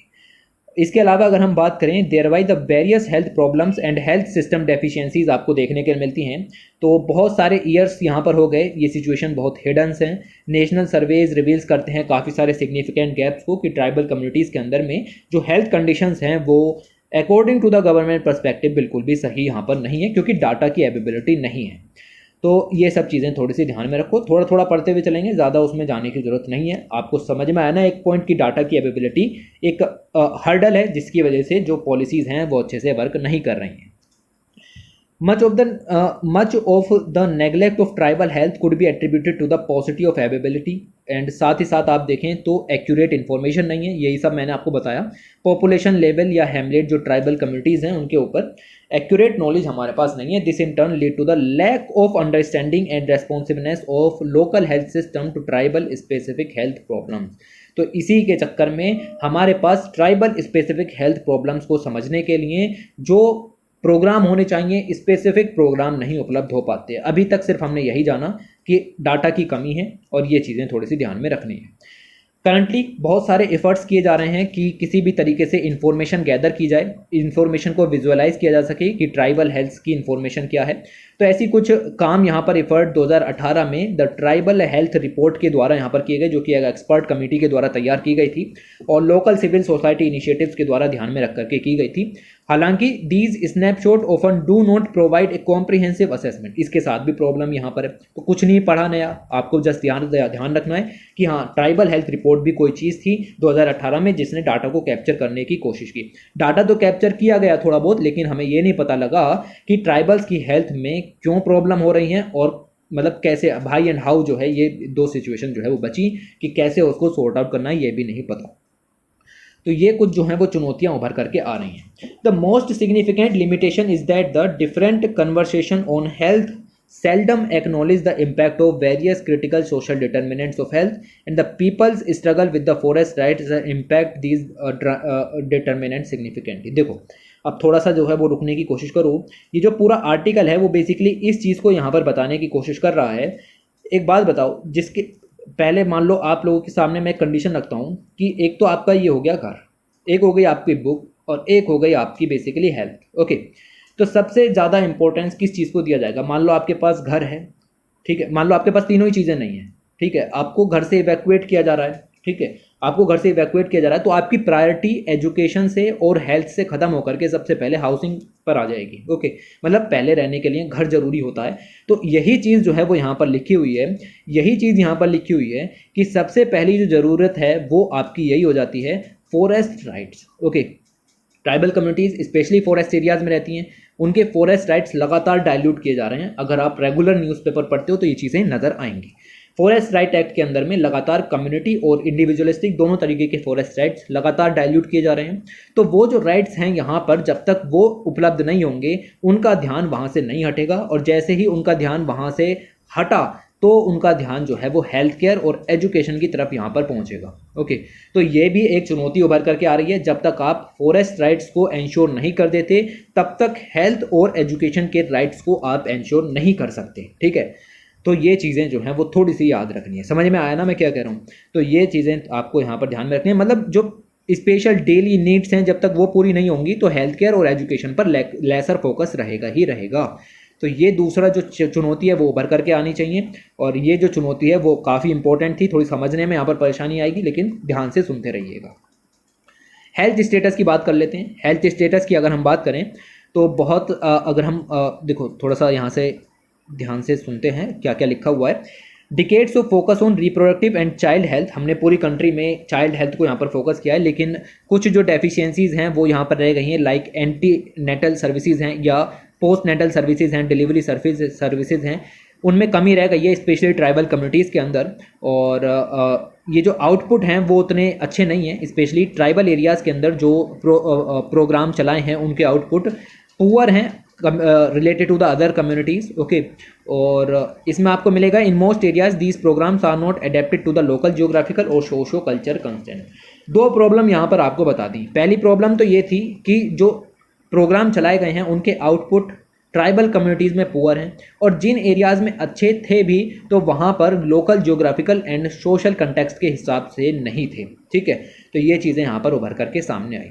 ए uniform family welfare approach across the country prevent adaptation of the family welfare need of particularly vulnerable tribal groups and other tribal communities. Restrictions currently apply for some groups hindering their reproductive rights. ये भी आपको ध्यान रखना है कि जो restrictions यहाँ पर हैं स्पेशली राइट्स वगैरह की जो मैंने आपको बताई, उनसे कई सारे राइट्स जो हैं वो यहाँ पर ख़त्म हो जाते हैं। इनफर्टिलिटी केयर जो है वो यहाँ पर नहीं मिलती, लाइक सेफ एबॉर्शन सर्विसेज भी उपलब्ध यहाँ पर नहीं है। Appropriate treatment for children illness जो है वो भी पुअर है compare to the non tribal counterparts. Infant mortality भी ज़्यादा है, अंडर 5 मोर्टेलिटी भी यहाँ पर आपको जो है वो ज़्यादा देखने के लिए मिल जाएगी, और ये चीज़ें भी हैं। अब आप लोग सोच रहे होंगे कि ऐसे कैसे, ट्राइबल्स का जो बेसिकली फूड सिस्टम है वो भी अच्छा रहता है, ठीक है, sustainable way of living follow कर रहे हैं, उसके बावजूद ऐसे कैसे है कि इन्फेंट मोर्टेलिटी ज़्यादा है, अंडर 5 मोर्टेलिटी ज़्यादा है? तो इसके पीछे के दो रीज़न है। ठीक है, पहला रीज़न तो ये है कि आर्टिकल जो है वो ट्राइबल्स की नज़र से नहीं लिखा गया है कि वो हैप्पी हैं या नहीं है। ओके, और ना ही हमारे पास डाटा की अवेलेबिलिटी है, तो एक तो ये कारण हो सकता है। दूसरा कारण जो है वो आपको ये देखने के लिए मिलेगा कि जो 3 टर्म मैंने आपको ऊपर बताई, दैट्स कॉल्ड मॉडर्नाइजेशन, ग्लोबलाइजेशन और एक्कल्चरेशन, उनकी वजह से जो इनके फूड सिस्टम है या सस्टेनेबल वे ऑफ लिविंग है वो लगातार ख़त्म होता चला जा रहा है, जिसकी वजह से जो मोर्टेलिटीज़ हैं, अंडर 5 मोर्टेलिटी हो सकती है या नॉन कम्युनिकेबल डिजीज़ हैं, वो सब चीज़ें जो हैं वो ट्राइबल कम्युनिटीज़ में यहाँ पर बढ़ रही हैं। ट्राइबल्स का जो न्यूट्रिशनल इंटेक है वो भी सब ऑप्टिमल देखने के लिए मिल रहा है। प्रोटीन, कैलोरी, अंडर न्यूट्रिशन के इंटेक जो हैं वो भी एक प्रॉब्लम के रूप में उभर करके आ रहे हैं। और अगर हम देखें तो अंडर न्यूट्रिशन जो है वो जनरली पुअर है compare to the non tribal counterparts. Anaemia और न्यूट्रिशनल डिफिशियंसी डिसऑर्डर भी ट्राइबल वुमेंस में ज़्यादा देखने के लिए मिल रहा है, और ये चीज़ें भी हैं। Food security schemes have laser coverage in the area. Okay, तो एरिया के अंदर पुअर क्वालिटी और लेसर कवरेज देखने के लिए मिल रहा है फूड सिक्योरिटी स्कीम्स का इन द ट्राइबल एरियाज। इसके अलावा इन्फेक्शियस डिजीज़ लाइक मलेरिया वगैरह है, वहाँ पर भी हायर टोल देखने के लिए मिलता है। HIV एड्स की सिचुएशन है वो भी यहाँ पर हायर हैं। इसके अलावा जो इन्फेक्शियस डिजीज़ हैं वो ज़्यादा फैल रही हैं। Non communicable disease tribal areas में काफ़ी ज़्यादा एक्सपेंड यहाँ पर हैं। ओके, तो ये चीज़ें जो हैं वो थोड़ी थोड़ी सी आपको पता होनी चाहिए। यही सब लिखा हुआ है। मेंटल हेल्थ इलनेस जो है वो भी पुअरली स्टडीड है, और इन कम्युनिटीज़ के अंदर में ये भी एक सीरियस हेल्थ कंसर्न के रूप में उभर करके आता है।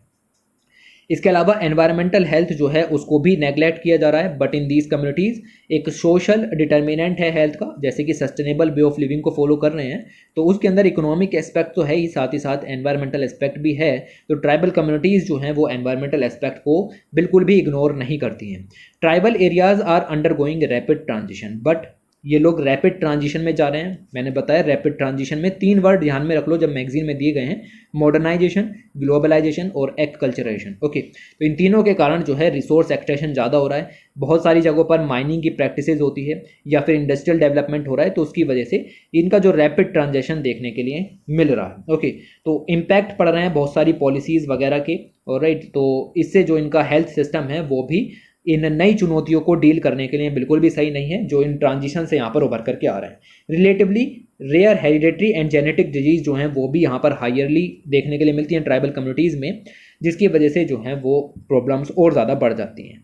अगर हम हेल्थ सिस्टम्स की बात करें, ए हेल्थ सिस्टम लेंस जो है वो एडवोकेट किया गया था बाय वर्ल्ड हेल्थ ऑर्गेनाइजेशन के द्वारा। इन्होंने कहा था कि फाइनेंस है, रिसोर्स यूटिलाइजेशन है और गवर्नेंस है, इन 3 चीज़ों को अच्छा करके ट्राइबल कम्युनिटीज़ की हेल्थ को सुधारा जा सकता है।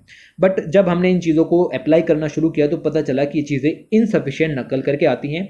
इनसफिशिएंट इसलिए क्योंकि हमें जो फोकस करना है वो करना है हेल्थ के अदर डायमेंशन पर भी। तो ह्यूमन डेवलपमेंट के अंदर अगर हम देखें, देखो ह्यूमन डेवलपमेंट की बात करें तो पहले हम स्पेशली इकोनॉमिक डेवलपमेंट की बात करते थे कि जिसके पास जितने पैसे हैं वो सब जो है उस हिसाब से पुअर है या पॉवर्टी है उस सबको मापा जाता था। लेकिन धीरे धीरे हमने ह्यूमन डेवलपमेंट का अदर डायमेंशंस को निकालना शुरू किया और अभी अगर आप देखें तो यहाँ पर आपको मिलेगा जैसे कि आपकी होती है ना मल्टी डायमेंशनल पॉवर्टी इंडेक्स। तो मल्टी डायमेंशनल पॉवर्टी इंडेक्स की तरह ही हेल्थ के अंदर भी आपको मल्टी डायमेंशनल हेल्थ एस्पेक्ट को लेकर के आना पड़ेगा। तो जो यूनिक हेल्थ सिस्टम है इसको ख़त्म कर करके आपको मल्टी डायमेंशनल हेल्थ सिस्टम की तरफ लेकर के आना है। किसी भी पॉइंट को नेगलेक्ट आपको यहाँ पर नहीं करना है। तो ये चीज़ें ध्यान में रखना कि जो मल्टी डायमेंशनल कंसेप्ट है इसको ट्राइबल कम्युनिटीज़ के अंदर में लाना पड़ेगा। तो इन सभी एड्रेसेस को चैलेंज करने के लिए, ख़त्म करने के लिए हेल्थ के अंदर जो भी आ रहे हैं और जो अंडरलाइंग रीजंस हैं उनको एड्रेस करना पड़ेगा ताकि एक वाइडर सोशल डिटर्मिनेंट्स जो हैं उनको लागू किया जा सके। पुअर गवर्नेंस जो है ट्राइबल डिस्ट्रिक्ट्स के अंदर वो भी देखने के लिए मिलता है, जिसके कारण हेल्थ प्रोग्राम्स की डिलीवरी में डेफिशिएंसीज हैं, स्कीम्स सर्विसेज में झोल नज़र आते हैं। Tribal health services are severely under finance, पैसा उपलब्ध यहाँ पर नहीं हो रहा और हायर एलोकेशंस की जरूरत पड़ती है ताकि इक्विटेबल ग्रोथ इंप्रूव की जा सके। Uniform per capita across tribals and non tribal areas contribute to the poor performance. तो एक दिक्कत ये भी आपको नजर आई कि जो फंड्स हैं वो अंडर फाइनेंस्ड हैं, यानी कि अनयूटिलाइज्ड फंड भी देखने के लिए यहाँ पर मिलते हैं। इसके अलावा जो हेल्थ वर्कर्स हैं उनकी शॉर्टेज भी नज़र आती है, जैसा कि स्पेशली हर एरिया में देखने के लिए मिलता है। और जो हेल्थ वर्कर्स हैं वो इनएडिक्वेट हैं।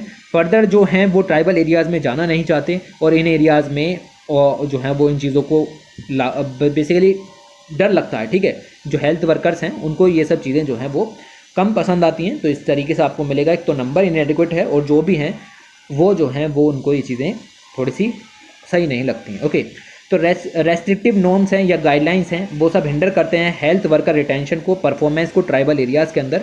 इसके अलावा हेल्थ केयर इंफ्रास्ट्रक्चर की शॉर्टेज है, इक्विपमेंट नहीं है, पुअर एक्सेस मिलेगी, क्वालिटी ऑफ हेल्थ भी अच्छी नहीं है।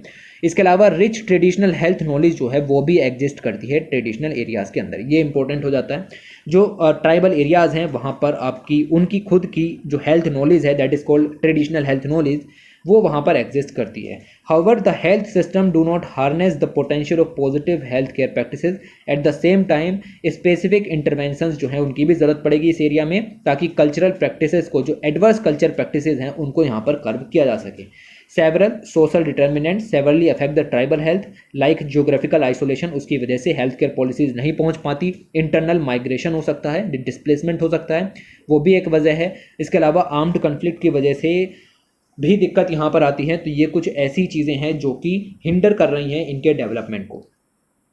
ऑन द अदर हैंड कई सारी रिसर्च यहाँ पर की गई हैं और रिसर्च के अंदर पता चला जो हेल्थ सर्विसेज की परफॉर्मेंस है उसके ऊपर डाटा भी डिसएग्रीगेटेड है, डाटा भी फ्रेगमेंटेड हमें मिल रहा है। ओके, तो डाटा अच्छा नहीं है, यूटिलाइजेशन और कवरेज जो है वो भी अवेलेबल नहीं है, कॉम्प्रिहेंसिव इन्फॉर्मेशन उसकी कमी यहाँ पर नज़र आती है हर एक लेवल पर।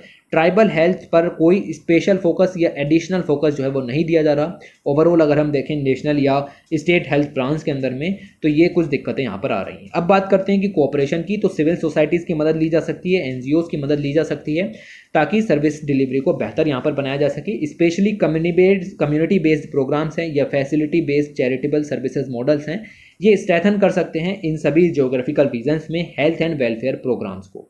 तो स्पेशल फोकस की बात करें तो शेड्यूल्ड ट्राइब्स के अंदर में लगभग 700 कम्युनिटीज़ आ जाती हैं जिनमें लगातार आपको मिलेगा कि उनकी अपनी जो जेनेसिटी है, इथेनिसिटी अलग है, कल्चरल एस्पेक्ट अलग है, सोशल डिफरेंसेस भी आपको मिलेंगे।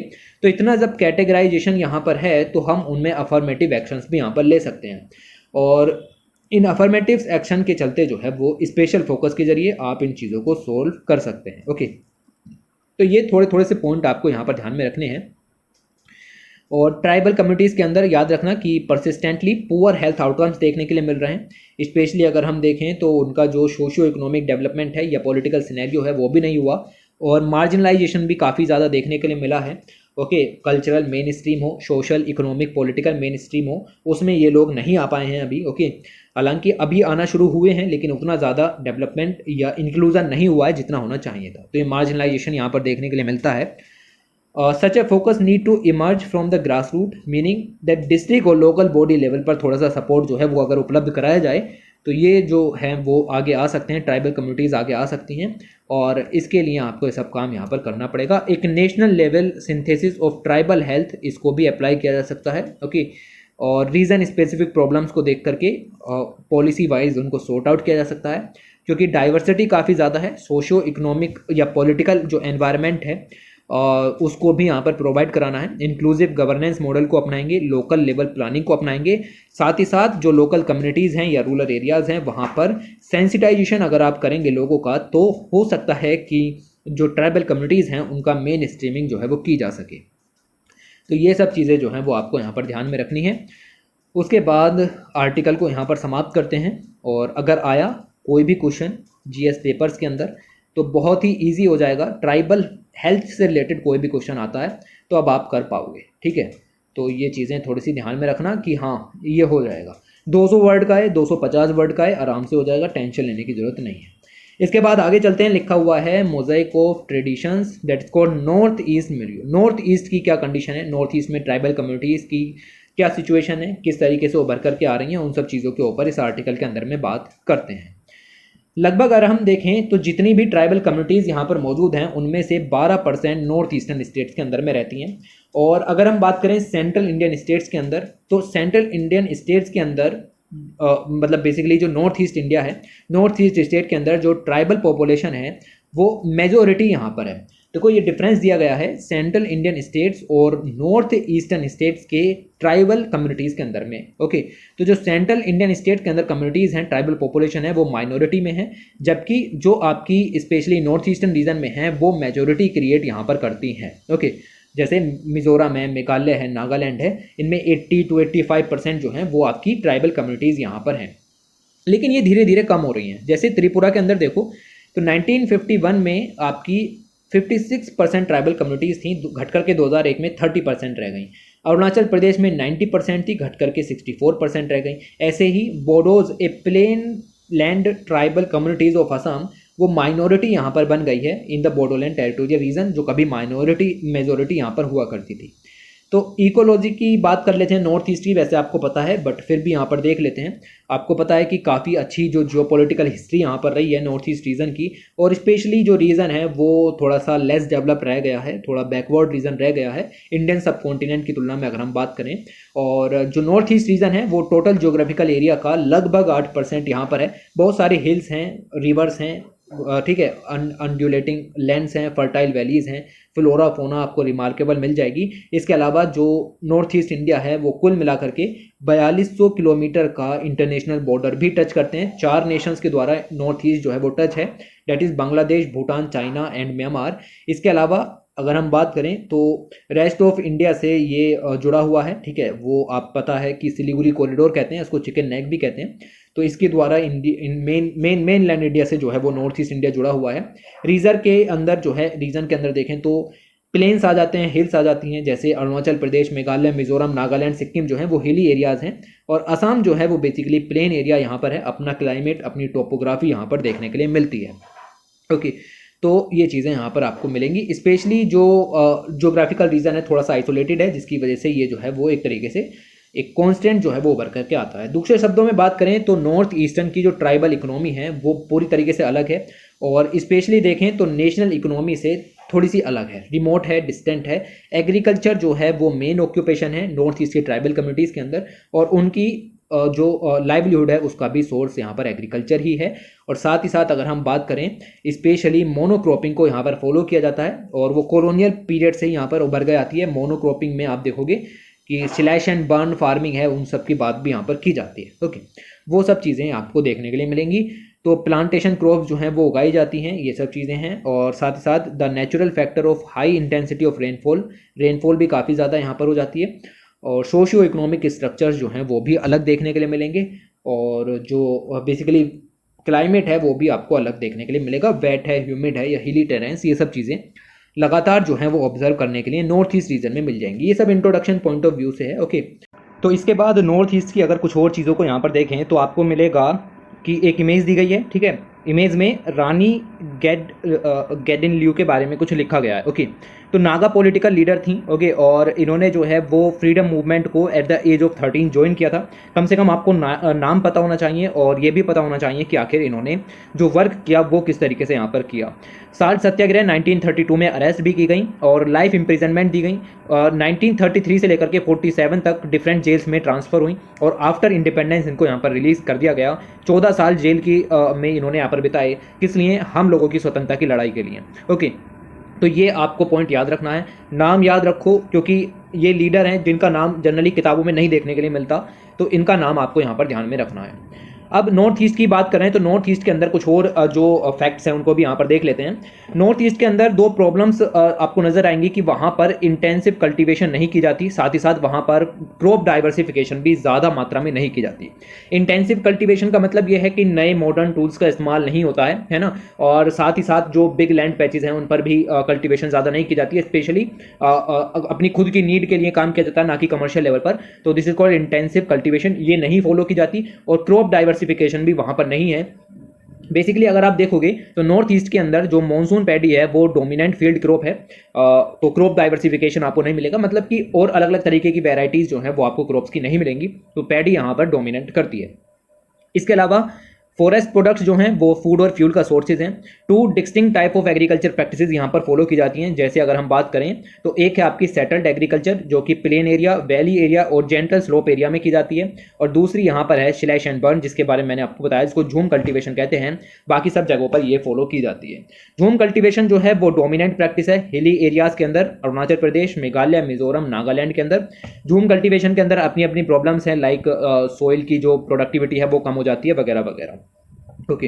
तो ये चीज़ें आपको मिलेंगी। Nowadays agriculture in the form of plantation, ये आपकी has been developed instead of jhum cultivation in certain state. तो धीरे धीरे इन प्रैक्टिस को खत्म करने की बात चल रही है, क्योंकि इससे इकोलॉजिकल इंपैक्ट्स काफ़ी ज़्यादा हैं। तो धीरे धीरे नई जो प्रैक्टिसेज हैं लाइक प्लांटेशन वगैरह वो उभर करके यहाँ पर आ रही हैं। लो लैंड एरियाज़ की बात करें लाइक ब्रह्मपुत्र या बराक वैलीज़ के अंदर में एग्रीकल्चर सिस्टम फॉलो किए जाते हैं राइस के। इनका नाम है आपका साली खेती, और आपको यहाँ पर मिलेगा अहू खेती, और आपको मिलेगा बाऊ खेती। तो ये तीनों प्रैक्टिसेस भी आपको यहाँ पर ध्यान में रखनी है। क्या है? तो एग्रीकल्चर सिस्टम है राइस के, राइस को उगाने के अलग अलग प्रैक्टिसेस जो हैं वो इस फ्लड जोन में देखने के लिए मिलती है। कल्चर की और ट्रेडिशन की बात करते हैं। हर एक सिस्टम जो ऊपर मेंशन किया गया उसकी अपनी टेक्निक है, अपना मेथड है, और एनवायरनमेंट एंड क्लाइमेट उसी हिसाब से चेंज है। लाइक डीप वैलीज हैं तो अलग तरीके की प्रैक्टिस होगी, प्लेन एरियाज तो अलग होंगे, और हिल एरियाज हैं तो अलग तरीके से sowing, transplanting, seedling, harvesting, storing, preserving, ये सब चीज़ें अलग तरीके से होंगी। तो ये जो सब नॉलेज है कि किस तरीके से कहाँ पर किस तरीके की प्रैक्टिस करनी है, इसको हम कहते हैं नॉर्थ ईस्ट की ट्रेडिशनल नॉलेज सिस्टम, और इसको प्रिजर्व भी करने की काफ़ी ज़रूरत यहाँ पर है, क्योंकि ये ट्रेडिशनल नॉलेज जो है वो सस्टेनेबल तरीके के बेसिस पर मौजूद है, जो कि हम आजकल इस्तेमाल करना चाहते हैं। नॉर्थ ईस्ट रीजन, इसको कल्चरल मोज़ेक भी कहते हैं। काफ़ी भारी मात्रा में socio culture similarity, diversities and linguistic affinity, आप देखोगे कि ethnic affiliation, common territory, these tribal communities में conveniently be put under the certain groups like Boro. तो जो कम्युनिटीज़ हैं उनको कुछ ग्रुप्स के अंदर में रखा जा सकता है बेस्ड ऑन दीज फैक्टर्स जो मैंने आपको ऊपर गिनाए, जैसे बोरो है या खासी है, नागा है, लुसाई, कुकी है, अरुणाचली हैं। इस तरीके से हम इनको ग्रुप्स के अंदर में यहाँ पर रख सकते हैं। Tribal communities of the north east, उनका अपना खुद का जो ट्रेडिशन होता है वो देखने के लिए मिलता है। गवर्नेंस का सिस्टम भी अपना यहाँ पर होता है, और इसके अलावा जो है वो रूलर जो चीफ्टेनशिप है ये एग्जिस्ट यहाँ पर करती है। स्पेशली जो विलेज काउंसिल है उसका रूल यहाँ पर फॉलो किया जाता है। ट्रेडिशन जो है वो आपका अलग अलग कल्चर्स को, कल्चरल फीचर्स को यहाँ पर जो है वो उभार करके लाता है, ओके। और इसमें आपको यहाँ पर देखने के लिए मिलेंगे कि डिफरेंट मोड ऑफ फेस्टिवल्स की बात की गई है। फेस्टिवल्स के नाम यहाँ पर दिए गए हैं, कितने सारे फेस्टिवल दिए गए हैं। जो ब्रैकेट में जो है वो ट्राइब लिखी हुई है कि कौन सी ट्राइब फॉलो करती है। जैसे रेहे है तो ये फेस्टिवल है, और मिशमी ट्राइब इसको फॉलो करती है, ओके। ऐसे ही आपको मोआत्सु है, आउट ट्राइब फॉलो करती है। तो ये सब चीज़ें जो हैं वो थोड़ी सी ध्यान में रखनी है। ये कुछ नहीं है, आपको जस्ट इसको पढ़ लेना है एक बारी, ओके।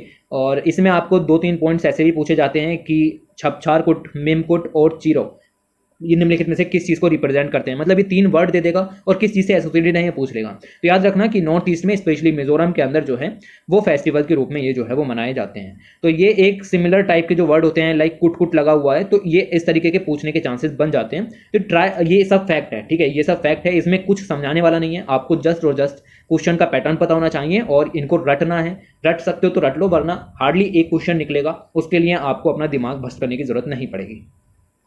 उसके अलावा अगर हम देखें तो socio political life tribal communities की मोनार्की और डेमोक्रेटिक के को एग्जिस्ट प्रिंसिपल पर चलती है, मतलब डेमोक्रेसी और मोनार्की दोनों तरीके की फॉर्म्स यहाँ पर चलती हैं। Okay, the members of tribes जो हैं वो यूनाइटेड हैं बाय द किनशिप, और मैरिज सिस्टम के द्वारा जो है वो यहाँ पर आपके यूनाइटेड रहते हैं। पॉलिटिकल डोमेस्टिक मैटर्स में it become difficult to differentiate between the political and domestic matters. ये भी आपको याद रखना है कि पॉलिटिकल और डोमेस्टिक मैटर्स में डिफरेंस करना भी डिफिकल्ट यहाँ पर हो जाता है। और पॉलिटिकल स्ट्रक्चर अपना खुद का होता है कम्युनिटीज़ के अंदर में, ट्राइबल कम्युनिटीज़ के अंदर में, जो बेसिकली मोनार्की को फॉलो करती हैं। यहाँ पर tribal communities elsewhere have known for far more egalitarian gender election in their societies compared to the non tribal counterpart। तो जो ट्राइबल जो कम्युनिटीज़ हैं उनके अंदर में आपको egalitarian जेंडर रिलेशंस जो हैं वो देखने के लिए मिल जाएंगे compare to the non tribal counterpart. तो इस तरीके से यह हार्मनी जैसी सिचुएशन जो है वो निकल करके आती है।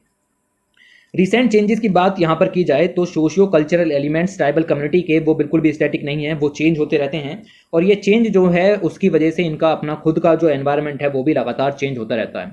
तो अपने आप को बाहरी वातावरण से या जो नए चेंजेस आ रहे हैं उनसे अडेप्ट करने के लिए ये काफ़ी कुछ यहाँ पर करते रहते हैं। ओके, मतलब चेंजेस करने काफ़ी ज़रूरी हैं, और वो चेंजेस जो हैं वो आपको टेबल 1 के थ्रू यहाँ पर जो है वो दिखाए गए हैं। मतलब आप अगर कुछ इंडिकेटर्स देखोगे सोशियो इकोनॉमिक, जैसे कि सेक्स रेशियो है, एजुकेशन है, इन्फेंट मोर्टेलिटी रेट्स है या सैनिटेशन है, तो इन एरियाज़ के अंदर स्पेशली नॉर्थ ईस्ट के स्टेट्स के अंदर में ये जो इंडिकेटर हैं ये ऐसे दिखेंगे कि आपको इंडिया के और स्टेट्स में नज़र भी नहीं आएंगे। इसका मतलब ये है कि जो चीज़ें आज के ज़माने में ज़रूरत है वो चीज़ें नॉर्थ ईस्ट में फॉलो की जा रही हैं। इसका मतलब ये है कि अगर नॉर्थ ईस्ट की ट्राइबल कम्युनिटी एक्सपोज होती है किसी नई कल्चर से तो वो उसको एक नए समाज की तरफ लेकर के जाता है। ये बात इन इंडिकेटर से निकल करके आती है।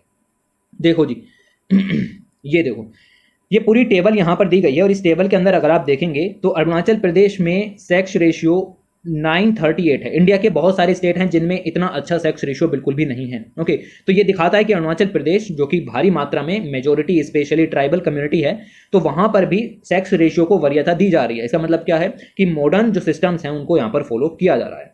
तो असम में देख सकते हो 958 है, तो ऐसे रटना नहीं है, लेकिन हाँ इस चीज़ को यहाँ पर ध्यान में रखो कि मणिपुर के अंदर नॉर्थ ईस्ट में सबसे ज़्यादा सेक्स रेशियो निकल करके आता है।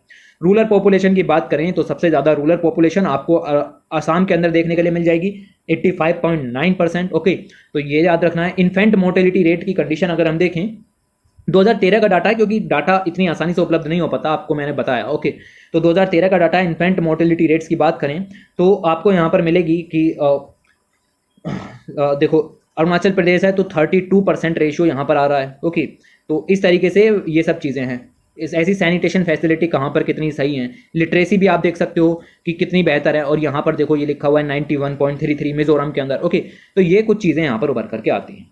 As per the census 2011 sex ratio is highest in Manipur. Okay, तो ये मैंने आपको पॉइंट बताया, मणिपुर के अंदर नॉर्थ ईस्ट में सबसे ज़्यादा सेक्स रेशियो है। परसेंटेज ऑफ पॉपुलेशन जो रूरल एरिया में रह रही है वो असम के अंदर यहाँ पर ज़्यादा है। Okay, and the lowest in Mizoram है। Infant mortality rate was recorded highest in Assam. Assam के अंदर इन्फेंट मोर्टेलिटी रेट ज़्यादा देखने के लिए मिल रहे हैं। ओके, और सैनिटेशन के फिगर भी जो हैं वो ऊपर आपने देखे, रटने की जरूरत नहीं है, एक सिंगल पॉइंट भी याद मत रखो, बट ये याद रखो कि जब वो एक ट्राइबल कम्युनिटीज़ एक्सपोज हो रही हैं तो उसमें निगेटिव नहीं पॉजिटिव चेंजेस भी देखने के लिए मिल रहे हैं। ओके, तो ऐसे क्वेश्चन बनेगा मेंस के अंदर कि क्या आपको लगता है कि मॉडर्नाइजेशन ग्लोबलाइजेशन की वजह से जो आपके ट्राइबल कम्युनिटीज़ हैं उनका कल्चर खत्म हो रहा है, धीरे धीरे उनके ट्रेडिशंस जो हैं वो खत्म हो रहे हैं, इसके ऊपर क्रिटिकली एनालाइज आपको यहाँ पर करने के लिए आ सकता है। तो उसमें ये चीज़ें आपको जरूर से याद रखनी है कि हाँ ये हो तो रहा है, लेकिन उसी के साथ साथ कुछ जो मॉडर्न सुधार होने चाहिए वो भी देखने के लिए मिल रहे हैं, और एग्जाम्पल दोगे आप मणिपुर, असम जैसे स्टेट्स का। इसके अलावा नीति आयोग 2018 से सस्टेनेबल डेवलपमेंट गोल इंडेक्स यहाँ पर जारी करता है। SDG इंडिया इंडेक्स है, और 16 SDG के से तो गोल वाइज स्कोर निकालता है, और 17वां गोल जो है उसमें आपका क्वालिटेटिव असेसमेंट लिया जाता है। टोटल 17 पैरामीटर्स के बेस पर ये काम यहाँ पर किया जाता है। फिलहाल हम नीति आयोग की इस रिपोर्ट के बारे में नहीं जानते हैं, हमें सिर्फ आपको इतना बताना है कि जो ओवरऑल स्टेट्स हैं उनको यहाँ पर टारगेट किया जाता है 0 से लेकर के 100 तक, और फिर उनको 4 कैटेगरीज में असाइन किया जाता है। अगर अच्छा स्कोर आया तो अचीवर हैं, यानी आप सस्टेनेबल डेवलपमेंट गोल को अचीव करने की कगार पर खड़े हुए हैं। अगर आप थोड़े से पीछे हैं तो फ्रंट रनर हैं, अगर आप थोड़े से और पीछे हैं तो आप परफॉर्मर हैं, और बिल्कुल पीछे हैं तो आप एस्पिरेंट स्टेट के अंदर आ जाते हैं। अगर हम 2020-21 के फ्रंट रनर कैटेगरी की बात करें तो उसमें उत्तराखंड, गुजरात, महाराष्ट्र, मिजोरम, पंजाब, हरियाणा, त्रिपुरा ये सब आ जाते हैं। अब आपने 2 स्टेट देखे, एक है आपका त्रिपुरा और एक है आपका मिजोरम। तो त्रिपुरा और मिजोरम 2 स्टेट ऐसे हैं जो कि नॉर्थ ईस्टर्न रीजन में हैं, जो अपनी फ्रंट रनर पोजीशन को यहां पर बरकरार रखे हुए हैं। इसका मतलब यह है कि नॉर्थ ईस्ट भी इन चीजों में आगे उभर करके आ रहा है। फिर नीति आयोग भी पीछे नहीं हटा, उसने कहा कि अभी नॉर्थ ईस्ट की क्लियर पिक्चर निकल करके नहीं आई है, तो मैं एक काम करते हैं कि एक खुद अलग से north eastern region district SDG index release करते हैं, और नीति आयोग ने इसको यहाँ पर डेवलप किया। ये जो पूरी की पूरी इंडेक्स है ये 84 इंडिकेटर और 15 ग्लोबल गोल, 50 एसडीजी टारगेट्स और 103 डिस्ट्रिक्ट्स को कवर करते हुए 8 स्टेट में लॉन्च की गई। आप में से बहुत सारे लोगों को यहाँ पर थोड़ा सा कंफ्यूजन हुआ होगा कि ये आखिर एसडीजी के इतने सारे गोल ये सब क्या हो रहा है। देखो, कुल मिला के आपको कुछ नहीं याद रखना, टोटल 17 सस्टेनेबल डेवलपमेंट गोल हैं और सारे के सारे गोल्स के ऊपर इंडेक्स रिलीज की जाती है। वेरी वेरी इंपॉर्टेंट, याद रखना, कोई भी गोल छोड़ेंगे नहीं। ऊपर पीछे 16 लिखा हुआ है, लेकिन एक 17वां गोल जो है उसका क्वालिटेटिव असेसमेंट किया जाता है, तो उसको ऐसे मत याद रखो, जस्ट इतना याद रखो कि 17 सस्टेनेबल डेवलपमेंट गोल हैं और उनके बेस पर यह काम किया जाता है। अब ये गोल हैं, एक एक गोल के अंदर 10-10 टारगेट हैं, तो टोटल मिलाकर के टारगेट कितने हैं? 169 टारगेट्स हैं टोटल। टोटल कितने टारगेट हैं? 169 टारगेट हैं। तो ये पॉइंट यहां पर ध्यान में रखना, आपको कुछ नहीं याद रखना, आपको जस्ट इतना याद रखना है कि सारे के सारे सस्टेनेबल डेवलपमेंट गोल और इतने टारगेट्स पर फोकस किया जाता है। लेकिन अगर हम बात करें नॉर्थ ईस्ट की स्पेशली, तो उसमें 50 एसडीजी टारगेट्स पर फोकस हो रहा है आउट ऑफ 169। फिलहाल हम इतने टारगेट्स पर फोकस कर रहे हैं। ओके, तो ये चीजें यहां पर आपको ध्यान में रखनी है। तो डिस्ट्रिक्ट वाइज यहां पर परफॉर्मेंस जो है वो दिखाई जाती है। आपको यहां पर दिखेगा कि 103 डिस्ट्रिक्ट्स का डाटा इकट्ठा किया गया, तो उसमें सिक्किम, ईस्ट सिक्किम जो है उसको उसकी रैंक अच्छी आई पहले नंबर पर। ओके, और फिर इस तरीके से बाकी जो है वो परफॉर्मर वगैरह कैटेगरी में भी आए। तो ये थोड़ी सी चीज़ें जो है वो आपको यहाँ पर याद रखनी है। इसके बाद अगर हम आगे चलें तो सब फैक्ट्स थे, आप भी पढ़ते तो आपको भी समझ में आ जाता, इसमें मेरे समझाने वाली कोई चीज़ नहीं थी। ये वाला पैसेज थोड़ा सा समझने वाला है। लिखा हुआ है कि ग्लोबलाइजेशन, देखो ग्लोबलाइजेशन, मॉडर्नाइजेशन और एक्सकल्चराइजेशन, मैंने 3 टर्म बताई, जस्ट याद रखो। ग्लोबलाइजेशन के सीरियस इंप्लीकेशंस मिलते हैं कल्चर पर, ट्राइबल कम्युनिटीज की। निगेटिव पॉइंट आपको पता होना चाहिए। ओके, तो ये ऐसे करके निकलेगा। अच्छा, ग्लोबलाइजेशन के इम्पैक्ट में आता है कि ये इंपोज करता है एक homogeneous consumerist culture and value system on each society. तो ग्लोबलाइजेशन का एक जो कंसिक्वेंस है वो मिलेगा आपको कि ये जो है सोसाइटी के अंदर होमोजीनियस कंज्यूमरिस्ट कल्चर को बेसिकली उसको डेवलप कर देता है, उसको इंपोज कर देता है। कंज्यूमरिस्ट कल्चर के बारे में आप लोगों को पता होगा कि इंसान जो है सिर्फ अट्रैक्शन की तरफ चला जाता है कि मार्केट में नया बेसिकली प्रोडक्ट आया है तो मैं उसको कंज्यूम करूंगा, मैं उसको यूज करने की कोशिश करूंगा। तो चीजों के उपभोग की जो ये लत लग जाती है, this is called consumerist culture. तो ये कल्चर जो है वो यहाँ पर बढ़ने लगी है जैसे जैसे ग्लोबलाइजेशन यहाँ पर उभर करके आया है। The law of dynamics is universally applied to the very society and tribal society with no expectation. Law of dynamics भी वहाँ पर जो है वो लागू होते हैं, याद रखना पॉइंट को। ग्लोबलाइजेशन के जब टॉपिक को लिख रहे होगे तब ये काफ़ी हेल्पफुल रहेगा। ओके, कि लॉ ऑफ डायनामिक्स जो है वो यूनिवर्सली अप्लाइड होता है, चीज़ें चेंज होती हैं according to the level of globalisation. Okay, तो डायनामिक्स जो है वो इस तरीके से यहाँ पर वर्क करती है। दस द ट्राइबल कम्युनिटीज जो कि एक्सपोजर हो जाती हैं वो भी चेंज होने के फोर्स पर आ जाती हैं क्योंकि they follow the law of dynamics. Okay, बहुत इंडिजिनियस हो या एक्सोजीनियस हो, इनके सीरियस इंप्लीकेशंस भी होते हैं लाइफ स्टाइल पर, कल्चर पर, ट्राइबल कम्युनिटीज की। दो एग्रीकल्चर फॉलो की जाती है, शिफ्टिंग कल्टीवेशन यहाँ पर पर्टिकुलरली फॉलो की जा रही है, कंटिन्यू है और बहुत सारे लोगों को इससे लाभ भी यहाँ पर मिलता है।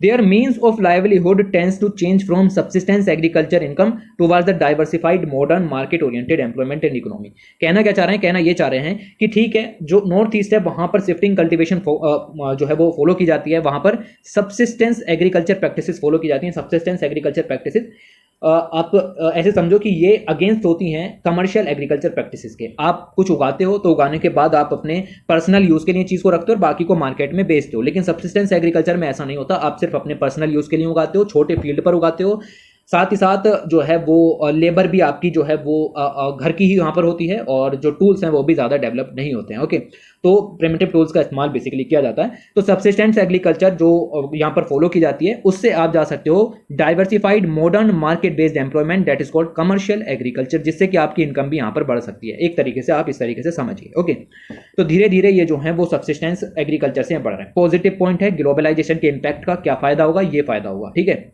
तो ये चीज़ें आपको यहाँ पर ध्यान में रखनी है। Sources of income have been diversified. जब आप अलग अलग तरीके के ऑक्यूपेशन करोगे तो सोर्सेज ऑफ इनकम भी डाइवर्सिफाइड होंगे ताकि वेरियस डेवलपमेंट इनिशिएटिव्स के साथ में ये भी अपने आप में प्ले हो सके। मॉडर्न एजुकेशन यहाँ पर मिलती रहेगी, ओके, एक वाइटल रोल प्ले करेगी in the changing the means of livelihood. जैसे जैसे लाइवलीहुड चेंजेस होंगे ये सब बढ़ेगा।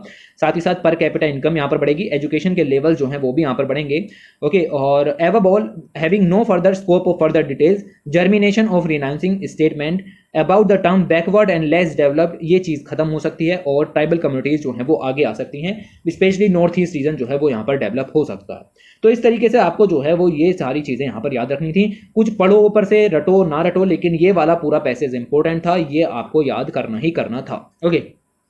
तो इसके नोट्स बनाओ, बनाने हैं तो, बाकी ऊपर तो फैक्ट दिए गए हैं, खुद भी बना लोगे, ओके। तो ये चीज़ें थोड़ी सी ध्यान में रखो कि क्या नोट्स बनाने हैं क्या नहीं बनाने हैं। आगे चलते हैं, लिखा हुआ है ट्राइबल्स इन गुजरात। गुजरात के अंदर ट्राइबल कम्युनिटीज़ की बात की गई है बहुत सारी। मैं जस्ट दो एक कंसेप्चुअल चीज़ें जो हैं वो आपको यहाँ पर क्लियर कराऊंगा। ज़्यादा जो चीज़ें हैं वो इस आर्टिकल के अंदर से निकल करके नहीं आएंगी। पूरी इंडिया के लोगों को इसको पढ़ने की ज़रूरत भी नहीं है। आप जो गुजरात वाले लोग हैं वो यहाँ पर इसको पढ़ सकते हैं, स्पेशली गुजरात PCS या इन एग्जाम्स के लिए, ओके, सिविल सर्विसेज के लिए गुजरात की। तो ये चीज़ें यहाँ पर मिलेंगी, लेकिन एक दो फैक्ट ऐसे हैं या फिर एक दो कंसेप्ट ऐसे हैं जो कि पूरे इंडिया के छात्रों के लिए इंपॉर्टेंट हो जाते हैं। तो ध्यान से जितना मैं पढ़ा रहा हूँ कम से कम उतना पढ़ो, क्योंकि मैं ऑल इंडिया लेवल पर इसको पढ़ा रहा हूँ, ना कि किसी स्टेट स्पेसिफिक एग्जाम के लिए, ओके। तो ये चीजें थोड़ी सी ध्यान में रखो। 2011 के सेंसस के हिसाब से टोटल पॉपुलेशन स्टेट की इतनी है, डाटा याद रखने की जरूरत नहीं है, स्टेट के बंदे खुद डाटा याद रख लेंगे, ओके। और टोटल पॉपुलेशन का लगभग 14.7% यहाँ पर जो है वो निकल करके आता है। इसके अलावा लिटरेसी रेट जो है वो ट्राइबल कम्युनिटीज़ के अंदर इंप्रूव यहाँ पर हुए हैं, ओके। जो गैप है वो भी रिड्यूस हुआ है, लगभग 21.4% से गैप जो है वो घट करके 15% यहाँ पर रह गया है। लगभग 26 के करीब शेड्यूल्ड ट्राइबल कम्युनिटीज़ यहाँ पर हैं, और मेजर जो हैं भील हैं, गरासिया है, धोली भील्स हैं, तलाविया हैं, हलपति हैं, धोडिया हैं, ठीक है, रथवा हैं, नाइडा हैं, नायका हैं, गामिट हैं और गमाटा है, ओके। तो ये कम्युनिटीज़ के नाम याद रखिएगा, ठीक है। और ये ऑल इंडिया वाले सभी लोग याद रखें इतने नाम कम से कम कि हाँ ऐसी ट्राइबल कम्युनिटीज़ गुजरात के अंदर में पाई जाती हैं। Specially tribal communities including Kathodi, Padhar, Siddi, Kolgha और Kotwalia belong to the primitive tribal groups. और गुजरात के अंदर जो है वो ST कम्युनिटीज़ स्पेशली कंसंट्रेटेड हैं along the state of eastern border. जो सभी हैं उनको सबको ये जो कंसेप्चुअल पॉइंट है ये याद रखना है कि गुजरात के अंदर जो ST कम्युनिटीज़ हैं वो स्टेट के ईस्टर्न बॉर्डर पर कंसंट्रेटेड हैं। वेरी वेरी इंपॉर्टेंट पॉइंट, इस पूरे आर्टिकल से यही पॉइंट जो है वो मुझे आपको समझाना था, बाकी समझाने वाली कोई चीज़ नहीं है। देखो ये रहा गुजरात का मैप, और इस गुजरात के मैप को गौर से देखोगे तो गुजरात के मैप का जो ईस्टर्न पार्ट है वो पूरा का पूरा स्पेशली शेड्यूल्ड ट्राइबल कम्युनिटीज से घिरा हुआ है। तो ये ध्यान में रखना कि गुजरात के अंदर जो ईस्टर्न मोस्ट पार्ट है वो पूरा का पूरा ट्राइबल कम्युनिटीज है, और ये जो इतना भी पार्ट यहाँ पर है वो पूरे स्टेट का 18% एरिया यहाँ पर घेरता है। 26 ट्राइबल स्पेशली, जिनमें से 5 जो हैं वो पर्टिकुलरली वल्नरेबल ट्राइबल ग्रुप्स हैं वो आ जाते हैं। लिटरेसी रेट्स जो हैं वो भी काफ़ी सही हैं, और साथ ही साथ ईस्टर्न डिस्ट्रिक्ट्स को इन्होंने यहाँ पर घेरा हुआ है। तो ये पॉइंट याद रखना। बाकी देखो क्या है, फैक्ट है, कुछ नहीं है। खुद भी PDF डाउनलोड करो, हिंदी में भी पढ़ी हुई है, इंग्लिश में भी पढ़ी हुई है, दोनों तरीके की PDF है। डाउनलोड करो, इसको पढ़ दो, कोई फायदा नहीं है। मैं यहाँ पर चीज़ों को पढ़ाऊंगा, कोई ज़रूरत नहीं है। देखो जैसे कम्युनिटीज़ दी हैं गामित, तो इनके बारे में पॉपुलेशन, ये लिटरेसी रेट, आप कितना ही कोशिश कर लो आपको याद नहीं रहने वाली, ओके। तो ये थोड़ा सा ध्यान में रखना। ऐसे ही हलपति नाम की ट्राइब यहाँ पर आपको मिल जाएगी, ओके। और ऐसे ही आपको रथवा नाम की ट्राइब यहाँ पर मिल जाएगी, और उसके बाद आपको धोडिया नाम की ट्राइब मिल जाएगी। अच्छा, जो गुजरात सिविल सर्विसेज के स्टूडेंट्स हैं उनको तो ये पूरा पढ़ना पड़ेगा, ठीक है। ये पूरा पढ़ें, आप नीचे से PDF डाउनलोड करें और अच्छे से इसको यहाँ पर पढ़ें। लेकिन जो UPSC की तैयारी कर रहे हैं उनके लिए ये बिल्कुल भी ज़रूरी नहीं है, आपको जस्ट जो है वो आपको इसका नाम यहाँ पर याद रख लेना है, ओके। तो इनहेबिटेंट हैं और धोरियाँ हैं जैसे, तो इनको और अलग अलग नाम से पुकारा जाता है, बट ठीक है, मैंने जैसा कि बताया कि आपको इसमें टाइम लगाने की जरूरत नहीं है। हाँ, मोस्ट इंपॉर्टेंट ट्राइब्स की बात करें तो भील यहाँ पर आ जाती हैं, ओके, जो कि एक स्पेशल टर्म भीलू से निकल करके यहाँ पर आया है, जिसका मतलब है कि वो टू सीड शूट एरो, ठीक है, वो और एरो का इस्तेमाल करने वाले लोग, ओके। तो ये यहाँ पर आते हैं। दूसरी इंपॉर्टेंट कम्युनिटी हो जाती है वारली कम्युनिटी। वारली जो है वो वर्ड वारल से निकल के आया है, जिसका मतलब होता है स्मॉल पीसीज ऑफ लैंड। वारली एक कम्युनिटी है जो कि स्मॉल प्लॉट्स पर कल्टीवेशन करती है। According to the some this group is considered as a sub caste of Bhil. इसमें 4 सब कास्ट आ जाती हैं, कॉल्ड शूद्र, मुडे, दवार एंड निहिर। ओके, तो ये आ जाती हैं। वारली पेंटिंग्स बहुत ही फेमस हैं, ऑल इंडिया यूपीएससी में क्वेश्चन पूछा जा सकता है। ओके, यूपीएससी में बेसिकली क्वेश्चन पूछा जाएगा। ओके, तो स्पेशली वारली पेंटिंग्स के ऊपर मैंने अलग भी वीडियो बनाई हुई है। ओके, तो डंग मार्टी का वॉल्स ऑफ डंग मार्टी, okay, with soaked rice water using अकारिया और बैम्बू स्टिक, इन सब का इस्तेमाल करके वारली पेंटिंग्स को बनाया जाता है। योजना मैगजीन देखी ना जुलाई 2022 की, उसका जो फ्रंट पेज है उस पर जितनी भी कलाकृति बनी हुई है वो सब वारली पेंटिंग वाली हैं। ठीक है, तो ये जो है वो आपको इस तरीके से ध्यान में रखना है, एक बार देखो जा करके। ठीक है, ये पेंटिंग्स जो हैं वो सोशियो कल्चरल बिलीफ को दिखाती हैं, स्टाइल ऑफ वर्क को दिखाती हैं, सब्जेक्ट मैटर को दिखाती हैं। ऐसे ही ये बहुत सारी कम्युनिटीज़ यहाँ पर दी गई हैं। इसको डाउनलोड करो पीडीएफ को और पढ़ दो, कोई फ़ायदा नहीं है। मैं भी सिर्फ पढ़ ही रहा हूँ, तो आप लोग भी यहाँ से पढ़ो, क्योंकि हमने अपने गुरुओं से सीखा है कि जो चीज़ 10 मिनट में पढ़ के खत्म हो जाएगी उसके ऊपर 40 मिनट की वीडियो बनाने से कोई भी फ़ायदा नहीं है। ओके, चलो फिर आगे चलते हैं। कुछ प्रिमिटिव ट्राइब्स भी हैं, जैसा कि मैंने बताया कि 5 जो हैं वो पर्टिकुलरली वल्नरेबल ट्राइबल ग्रुप्स हैं। और जैसे आपको याद रखना है कि गुजरात के अंदर 5 ऐसे ट्राइबल ग्रुप हैं और उन 5 के नाम याद रखने हैं स्पेशली, बाकी अंदर डिटेल में जाने की जरूरत नहीं। पहले हैं सिद्धि, दूसरे हैं आपके पधार, ओके, और तीसरे नंबर पर आपके आ जाएंगे कोटवालिया, फिर आ जाएंगे आपके कठोरी और फिर आ जाएंगे आपके कोलगा। तो ये आ जाएंगे आपके यहाँ पर। ट्राइबल कल्चर की बात करें तो ये थोड़ा सा इंपॉर्टेंट हो जाता है स्पेशली यूपीएससी के लिए भी, कि 2 तरीके की आर्ट फॉर्म है। एक one is called the Pithora art form, second is called the Warli painting form. Okay, तो जो रथवा ट्राइब है वो स्पेशली सेंट्रल गुजरात की ट्राइब है और बैम्बूज का इस्तेमाल करके, प्लास्टर वगैरह का इस्तेमाल करके किले हैं। लोकल डेटिव पिथोरा डेव को पेंट यहाँ पर किया जाता है specially on the joyous occasion. Okay, तो ये जो है वो मोस्ट कलरफुल वॉल डेकोरेशन यहाँ पर जो है वो की जाती है। This is called Pithora art style. इसके अलावा वॉली पेंटिंग्स की यहाँ पर बात है स्पेशली साउथ गुजरात के अंदर, याद रखो ये भी पॉइंट, ये होते हैं कंसेप्चुअल पॉइंट, कि पिथोरा पेंटिंग्स जो हैं वो सेंट्रल गुजरात में फेमस हैं, लेकिन जो आपकी वॉली पेंटिंग्स हैं वो साउथ गुजरात के अंदर फेमस हैं। ओके, ये रिचुअल डेकोरेशंस को दिखाते हैं ड्यूरिंग वेडिंग्स, और इसमें जो है the village women draw patterns on the walls of the brides house with rice powder and clay plastering. ये चीज़ें आपको मिलेंगी, इसके बारे में और जानो। ठीक है, वारली पेंटिंग्स हैं या पिथोरा पेंटिंग्स हैं, एक बार गूगल कर लो, आराम से चीज़ें जो हैं वो उपलब्ध हो जाएंगी। उसके अलावा इनके बियर्स की बात करें तो बियर में आपको कुछ नहीं याद रखना, ये सब अलग अलग तरीके की स्कर्ट्स वगैरह हैं, ये सब यहाँ पर आपको मिल जाएंगे। ओके, और इसमें आपको मिलेगा कि जो रथवा मैन है वो बेसिकली लोइन क्लॉथ है या फिर आपकी कमिश है या हेड हजूरिया है, इनको यहाँ पर बियर करते हैं। ऐसे ही जो वुमेन्स हैं वो छानियाँ हैं या फिर आपका कलर्ड कब्जा है, ओढ़नी है। ठीक है, इन सबको फॉलो यहाँ पर किया जाता है। ऐसी व्हील वुमेन है तो वो ये सब जो है उनको यहाँ पर पहनना जाता है। ओके, तो ये सब चीज़ें यहाँ पर थोड़ी थोड़ी सी याद रखो, बाकी सब याद रखने की जरूरत नहीं है। ट्राइबल हीलिंग सिस्टम की यहाँ पर बात करते हैं। These are found in the tribal areas या tribal belts of Gujarat, specially Dang या नर्मदा या वलसाद फॉरेस्ट डोमिनेटेड जो हैं वो दाहोद या पंचमहल है। ठीक है, इन सब में ये आपको मिल जाएगा ट्राइबल हीलिंग सिस्टम जिसका नाम है भगत भवा। ओके, तो बेसिकली अगर हम बात करें हेल्थ, सोसाइटी, इन सब से रिलेटेड जो है ये इंपॉर्टेंट पार्ट यहाँ पर बन जाता है। गवर्नमेंट ऑफ इंडिया ने सक्सेसफुली जो है वो वेरियस इनिशिएटिव्स लिए हैं अंडर द वन बंधु कल्याण योजना, ताकि जो विजन है इंटीग्रेटेड सोशो इकोनॉमिक डेवलपमेंट का ट्राइबल कम्युनिटीज़ के अंदर वो उसको पूरा यहाँ पर किया जा सके।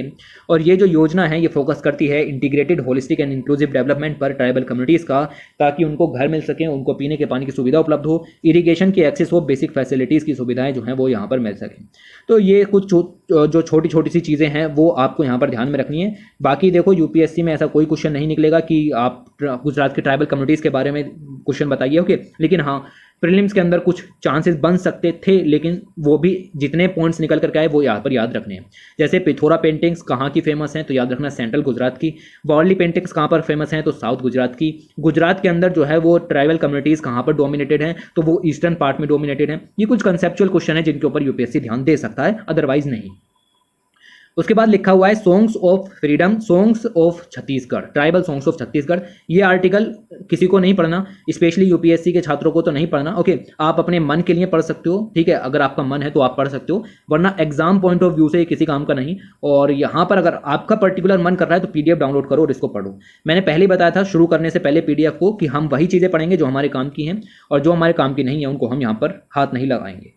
इस आर्टिकल को पढ़ के आपको ये सब पढ़ना पड़ेगा, उसके लिए आपके पास अभी टाइम नहीं है। मेंस भी आ रहा है 2022 का और प्रीलिम्स भी तैयारी करनी है, तो जस्ट निकल जाना है ऐसे ही। और जैसे दिया है हल्बी सॉन्ग, तो छत्तीसगढ़ की हल्बी ट्राइब के बारे में यहाँ पर बताया गया है। ओके, तो ये थोड़ी थोड़ी सी चीज़ें जो हैं वो आपको यहाँ पर मिल जाएंगी। इमेज देख लेते हैं, इमेज काम की हो जाती है। जैसे वीर नारायण सिंह जी के बारे में यहाँ पर दिया गया है। One of the earliest non tribal leaders हैं। सिंह जो हैं वो बेसिकली वॉर ऑफ इंडिपेंडेंस के फर्स्ट नॉन हीरो के रूप में उभर करके आए। छत्तीसगढ़ से बिलोंग करते थे, इतना तो याद रखो कम से कम। 1856 में ब्रिटिशर्स के द्वारा ये जो है वो अरेस्ट कर लिए गए और इन्होंने जो है वो ट्रेडर्स का गेन स्टॉक को लूटा था और उसको गरीबों में बांटा था। और फिर ये जो है वो प्रिजन को एस्केप भी कर गए 1957 में, और इन्होंने 500 लोगों की आर्मी जो है वो यहाँ पर तैयार की। ये दिखाता है कि कितना करेज इनके अंदर यहाँ पर था। तो ये सब जो चीज़ें हैं वो आपको मिलेंगी। ऐसे ही बेगा सॉन्ग है या औरन सॉन्ग है, ये सब हमारे काम का नहीं। यूपीएससी में ये क्वेश्चन बिल्कुल नहीं निकलेगा, थोड़ा संभल के। उसके बाद बात करते हैं cultural legacy, rich heritage of Gonds. इसको आर्टिकल को देखेंगे, जितने पॉइंट्स काम के हैं सिर्फ उतने देखेंगे, बाकी डिटेल में नहीं जाएंगे, क्योंकि गोंड्स के बारे में सब कुछ यहाँ पर जो है वो बेसिकली बताया गया है। गोंड ट्राइब की अगर हम बात करें तो इनकी बहुत सारी सब ट्राइब्स भी यहाँ पर मिल जाएंगी, जो कि कॉमन एथनिक ओरिजिन्स की यहाँ पर हैं। वेरियस थ्योरीज ये कहती हैं कि they have been advance to account for the origin of Gonds as a race. However Hemmendorf was of the opinion that the name Gond was given to the name by other communities. They do not call themselves by the name. Instead, they call themselves like कोई या कोई थूर। एक point याद रखना है, कुछ नहीं याद रखना। पीटी के हिसाब से पढ़ रहे हैं, मेंस में क्वेश्चन नहीं आएगा कि गोंड के सोशियो कल्चरल पॉलिटिकल एस्पेक्ट को यहाँ पर विस्तार से चर्चा कीजिए। नहीं भाई, ऐसा नहीं बनेगा। ओके, प्रीलिम्स में क्वेश्चन निकल सकता है, तो उसके हिसाब से फैक्ट्स को यहाँ पर देखना है, क्योंकि यहाँ से कंसेप्ट कम निकलेंगे, लेकिन निकलेंगे, मैं बताऊंगा। गोंड्स जो है वो बेसिकली उनको दूसरे नाम से भी जाना जाता है, दैट इज कॉल्ड कोई या कोईथुर। जस्ट इतना पॉइंट पहला आपको यहाँ पर याद रखना है। सोशल लाइफ की बात करें तो एक मोस्ट यूनिक सिस्टम यहाँ पर एग्जिस्ट जो है वो करता है, और इस सिस्टम का नाम है पहांडी परी कुपुर लिंगो। ओके, तो ये जस्ट एक पॉइंट यहाँ से आपको निकाल करके लाना है। इसके अलावा यहाँ पर क्लैंस पाए जाते हैं, सागा डिविजन्स होती हैं, और पड्डी यानी कि टोटम्स जो है वो भी पाए जाते हैं। तो इस तरीके का जो सिस्टम है ये यहाँ पर पाया जाता है, और ये अभी भी यहाँ पर चल रहा है। ये यूनिक सिस्टम है, और इस तरीके से कम्युनिटी जो है उसका सोशल स्ट्रक्चर डिफाइन होता है। तो ये टर्म जो है इसको यहाँ पर याद रखना है। जस्ट इस टर्म को याद रखना है कि ये गोंड ट्राइब से रिलेटेड टर्म यहाँ पर है। फैमिली की बात करें तो गोल्ड फैमिली जो है वो स्मॉलेस्ट सोशल यूनिट है। ओके, और ये कम्युनिटीज़ मतलब फैमिली मिलकर के क्लैन को यहाँ पर तैयार करती हैं। फैमिली बेसिकली एक तरीके से यूनिलेटरल सोशल ग्रुप को कंसिस्ट करती हैं, जिसके अंदर काफ़ी सारे लोग आ जाते हैं। ओके, और घर में सिर्फ और सिर्फ अनमैरिड डॉटर जो हैं उनको घर का मेंबर यहाँ पर समझा जाता है। अगर डॉटर की मैरिज यहाँ पर हो गई है तो उसको हस्बैंड की फैमिली का पार्ट समझा जाता है। फैक्चुअल नहीं है ये सब थोड़ी सी कंसेप्चुअल चीज़ें हैं, ये याद रखना। ओके, और दूसरी चीज़ आपको ये भी याद रखनी है कि गोंड फैमिली जो है वो पेट्रीलिनियल है और पेट्रीलोकल भी यहाँ पर है, मतलब पिता की साइड से ही सारी चीज़ें यहाँ पर होती हैं। फिर क्लैन की बात करें, जैसा कि बताया कि फैमिलीज मिलकर के क्लैन को यहाँ पर तैयार करती हैं, और गोंड्स इसके लिए जो है वो पारी टर्म का इस्तेमाल यहाँ पर करते हैं। क्लैन जो है वो पेट्रीलिनियल है, यानी कि एक मैन पास होने के बाद अपना जो चिल्ड्रन है उसके नाम पर अपना क्लैन जो है उसको चलाता है आगे। ओके, तो इस तरीके से पेट्रोनिमिक सिस्टम जो है वो यहाँ पर चलता है। देर आर न्यूमरस सबकास्ट, इसके अंदर कई सारी सबकास्ट भी हैं, लाइक प्रधान हैं, ओझस हैं, ये सब आपको मिल जाएंगे। राजगोंड्स हैं। ओके, ये ऐसा लगता है कि सब सेपरेट हैं, बट सबका जो इथनिक ओरिजिन है वो सेम ही यहाँ पर जो है वो निकल करके आएगा। इसके बाद बात करें आगे, और कुछ इंपॉर्टेंट चीज़ों की अगर हम बात की जाए, स्टेटस ऑफ वुमेन की बात करें, कस्टमरी गोंड सोसाइटी के अंदर most of the domestic work जो है वो वुमेन्स के लिए ही यहाँ पर है। उनको खाना पकाने, लाइव स्टॉक वगैरह के लिए यहाँ पर रखा गया है। और साथ ही साथ अगर हम देखें तो in all the major conflicts within the family the husband consults his wife, और ये भी काफ़ी इंपॉर्टेंट हो जाता है, कंसल्टेशन जो है वो की जाती है। वुमेन को जो है वो रिचुअल ऑब्जर्वेंस से अलग रखा जाता है, excluded from certain ritual observance. Okay, ये भी याद रखना है। और लेकिन जैसे जैसे समय यहाँ पर चेंज हो रहा है, सोसाइटी का स्टेटस जो है वो भी यहाँ पर चेंज हो रहा है। पॉजिटिव एस्पेक्ट है कि क्या फ़र्क पड़ रहा है ग्लोबलाइजेशन का, ये चीज़ याद रखनी है। मैरिज की अगर हम बात करें तो ब्लड रिलेटिव्स के बीच में मैरिज नहीं होती, लेकिन हाँ मैटरनल अंकल या पैटर्नल अंकल आंट्स जो हैं उनमें यहाँ पर मैरिजेज जो हैं वो चलती हैं। ओके, तो ये चीज़ें थोड़ी सी यहाँ पर ध्यान रखनी है। कुछ जो कम्युनिटीज़ हैं या फिर सब ग्रुप्स हैं लाइक राजगोंड्स, वो हिंदू कस्टम्स को भी फॉलो यहाँ पर करते हैं, तो इस तरीके से हैं। रिलीजियस लाइफ की यहाँ पर बात करें तो बहुत ज़्यादा इंपॉर्टेंस रिलीजियस लाइफ का इनके यहाँ पर है। मिथ्स हैं, स्पिरिट्स हैं, बिलीफ हैं, ये सब में विश्वास रखते हैं। ये याद रखना कंसेप्ट है गोंड ट्राइब का कि लाइफ आफ्टर डेथ का कंसेप्ट भी है, एंसेस्टर वर्शिप का कंसेप्ट है, सेक्रीफाइस का कंसेप्ट है, और sacred plant tree animal words का कंसेप्ट भी यहाँ पर है। और ये सब चीज़ें आज भी यहाँ पर जो हैं वो चल रही हैं। फर्म बिलीव रखते हैं ओमन्स में और मिथ्स में, इन चीज़ों में माना जाता है। ओके, और ये चीज़ें भी आपको यहाँ पर ध्यान में रखनी है। और जो डिवाइन पर्सनैलिटी है उसको डिवाइनर कहा जाएगा, और अलग अलग नाम से भी जाना जाता है, जैसे कि पुजार, भगत, ओके, बैगा गुनिया पांडा, ओके, इस तरीके से कई सारे फेस्टिवल हैं जिनके नाम यहाँ पर दिए गए हैं। वीडियो पॉज करो 1 मिनट और इसके नाम को यहाँ पर पढ़ लो। सेक्रीफाइसेस की बात करें तो वो भी यहाँ पर जाती हैं, गोट हैं, बफेलोज हैं, इनका सब सेक्रीफाइस किया जाता है। और सेक्रीफाइस आपको पता है कि इविल स्पिरिट्स को दूर रखने के लिए, या विलेज कम्युनिटी को कोई हार्म ना हो, कोई डिजीज ना हो, किसी तरीके का एपिडेमिक ना हो, वो सब रोकने के लिए पुराने समय से चली हुई चीज़ें आ रही हैं। लाइफ आफ्टर डेथ का कंसेप्ट भी आपको यहाँ पर देखने के लिए मिल जाएगा। और डेथ को जो है वो नेचुरल फिनोमिना माना जाता है, स्पेशली सुपर नेचुरल इम्प्लीकेशंस के साथ। और अगर हम देखें यहाँ पर तो लाइफ बर्थ डेथ साइकिल का इंपॉर्टेंस जो है वो यहाँ पर मानते हैं। ये सब चीज़ें आपको मिलेंगी। कल्चरल एस्पेक्ट तो है ही है, ओके, इसमें तो कुछ आपको एक्स्ट्रा मिलेगा ही नहीं। इसके अलावा फूड हैबिट्स जो हैं वो आपको मिल जाएंगी, बेकिंग, रोस्टिंग, ये सब यहाँ पर चलता है। और स्पेशली महुआ के जो ड्राई फ्लावर्स हैं उनको इस्तेमाल यहाँ पर किया जाता है। और महुआ के जो ड्राई फ्लावर्स हैं उनसे लिक्वर भी तैयार की जाती है, तो लिक्वर के ये बहुत ज़्यादा शौकीन यहाँ पर हैं। ड्रेस ऑर्नामेंट की बात करें तो ये आपको ड्रेस का स्ट्रक्चर मिल जाएगा। कोई फैंसी नाम नहीं है ड्रेस का, इसलिए आपको इसको याद नहीं रखना है। ये ड्रेस देख सकते हो बीच में, इस तरीके की ड्रेस जो है वो गोंड ट्राइब जो है वो यहाँ पर पहनती हैं। सॉन्ग्स की अगर हम बात करें तो कई सारे मेन तरीके की डांस फॉर्म्स हैं, लाइक कर्मा है, रीना है, रीलो है, रीला है और सेला डांडा है, और ये सब है। प्रोनाउंसिएशन गलत हो सकती है, आप उसकी तरफ ना जाएं, ओके, लेकिन आप इनके नाम्स को जो है वो ऑब्जर्व करने की कोशिश करें कि आखिर ये सब क्या है। ड्रम वगैरह है, फ्लूट वगैरह है, उसका इस्तेमाल भी जो गोंड ट्राइब है वो यहाँ पर करती है। इसके साथ साथ अगर हम बात करें तो डांस मूवमेंट जो है वो बहुत ज़्यादा फास्ट होते हैं, ठीक है, फिजिकली फिट रखने के लिए, okay. Even the rhythm played on instrument is very high note, okay, faster motion को दिखाते हैं, मतलब इंटेंस म्यूजिक का फॉलो ये यहाँ पर करते हैं, ओके। तो ये कंसेप्ट है, इसको याद रखो। और इंटेंस म्यूजिकल फॉर्म को ये यहाँ पर जो है वो फॉलो करते हैं। आर्ट एंड क्राफ्ट की बात करें तो आर्ट एंड क्राफ्ट में एक्सपर्ट हैं, okay. Wall paintings, floral design आपको मिल जाएंगे, ज्योमेट्रिकल डिज़ाइन देखने के लिए मिल जाएंगे, ओके। तो याद रखना कि ज्योमेट्रिकल और सिंबॉलिकल डिज़ाइन जो हैं वो दीवारों पर, दरवाज़ों पर आपको मिल जाएंगे। टोबैको केसेस या कॉम वगैरह हैं, उन पर भी आपको देखने के लिए मिल जाएंगे। मतलब होते हैं ना कि आपकी कोई भी चीज़ हो सकती है, कोई भी यूज़ की हो सकती है, टेबल हो सकती है, कुर्सी हो सकती है, उसके ऊपर आपको यहाँ पर देखने के लिए मिल जाएंगे। गोटुल की बात करें तो यहाँ से प्रीलिम्स का एक इंपॉर्टेंट क्वेश्चन निकलता है। जैसा कि मैंने अभी ऊपर आपको एक टर्म के बारे में बताया कि आपको याद रखनी है, डेट का टर्म इज कॉल्ड द पहाड़ी पुड़ी कापुरलिंगो। किस चीज़ से एसोसिएटेड है, तो गोंड ट्राइब से एसोसिएटेड है, इनका सोशल लाइफ स्ट्रक्चर को दिखाती है। वेरी वेरी इंपॉर्टेंट प्रीलिम्स का क्वेश्चन है, पूछेगा कि ये जो टर्म है ये बेसिकली निम्नलिखित में से किस ट्राइबल कम्युनिटी का स्पेशल सोशल लाइफ फिनोमिना है, तो आपको यहाँ पर बताना पड़ेगा, वरना 2 नंबर कट जाएंगे, ओके। ऐसे ही हार्डली निकलेगा क्वेश्चन, मैं नहीं कह रहा अगली बार ही निकल जाएगा, ओके, हार्डली निकलेगा लेकिन निकल सकता है, तो जो निकल सकता है वो निकाल रहे हैं क्वेश्चन। ऐसे ही गोतुल की बात है, गोतुल जो है वो ट्रेडिशनल गुरु गोतुल इंस्टीट्यूशन जो हैं वो बेसिकली गोंड ट्राइब का फिनोमिना है। और इसमें जो है वो बेसिकली जो एजुकेशनल थिंग्स हैं या फिर लर्निंग पर्सपेक्टिव है या नॉलेज पर्सपेक्टिव है, उसके लिए ये इंस्टीट्यूशन सेटअप किए गए हैं। तो आपसे पूछा जाएगा कि गोतुल ट्रेडिशनल इंस्टीट्यूशन जो है वो निम्नलिखित में से किस ट्राइबल कम्युनिटी का यूनिक फीचर यहाँ पर है, तो आपको गोंड ट्राइब का बताना है। इसके अंदर हम कोऑपरेटिव जो फिनोमिना है उसका इस्तेमाल यहाँ पर करते हैं, कोऑपरेटिज्म का फिनोमिना जो है उसको इस्तेमाल करते हैं। और ये बेसिकली जो है वो सम स्कॉलर्स इसको अटेंड करते हैं, वहाँ पर लर्निंग दी जाती है, रिलीजियस की लर्निंग है। और व्हेन देयर वर नो जब एजुकेशनल इंस्टीट्यूशंस नहीं हुआ करते थे, तब जो गोटुल थे उनको एजुकेशनल और कल्चरल सेंटर के रूप में यहाँ पर फॉलो किया जाता था।